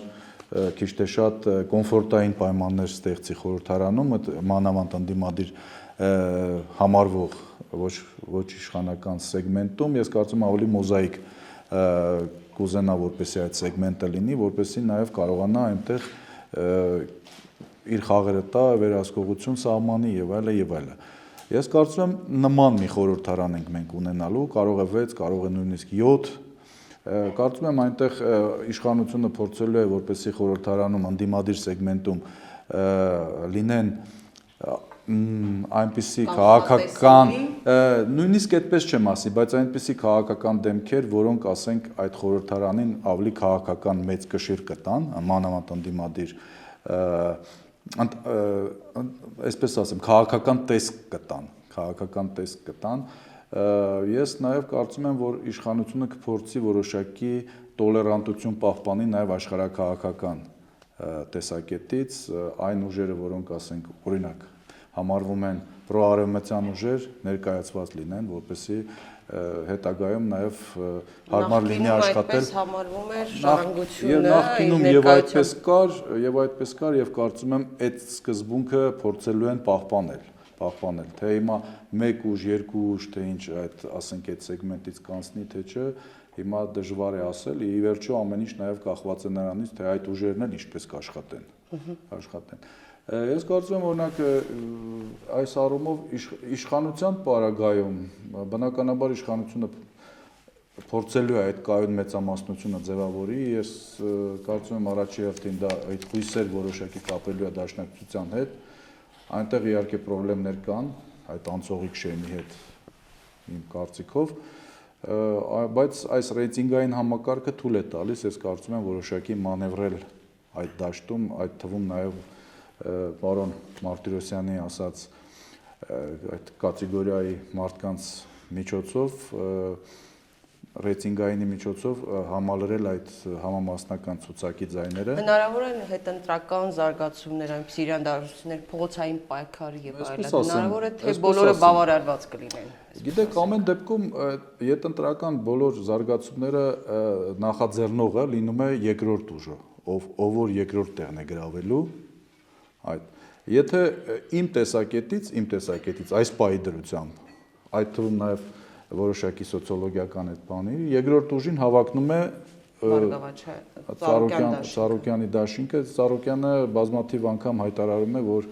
դեմ է։ Հիմա ինքը արդեն 2015-ի փետրվարի Ծառուկյանը չէ, հեղափոխություններին դեմ է, իշխանափոխություն բառը ընդհանրապես չի օգտագործում, այսինքն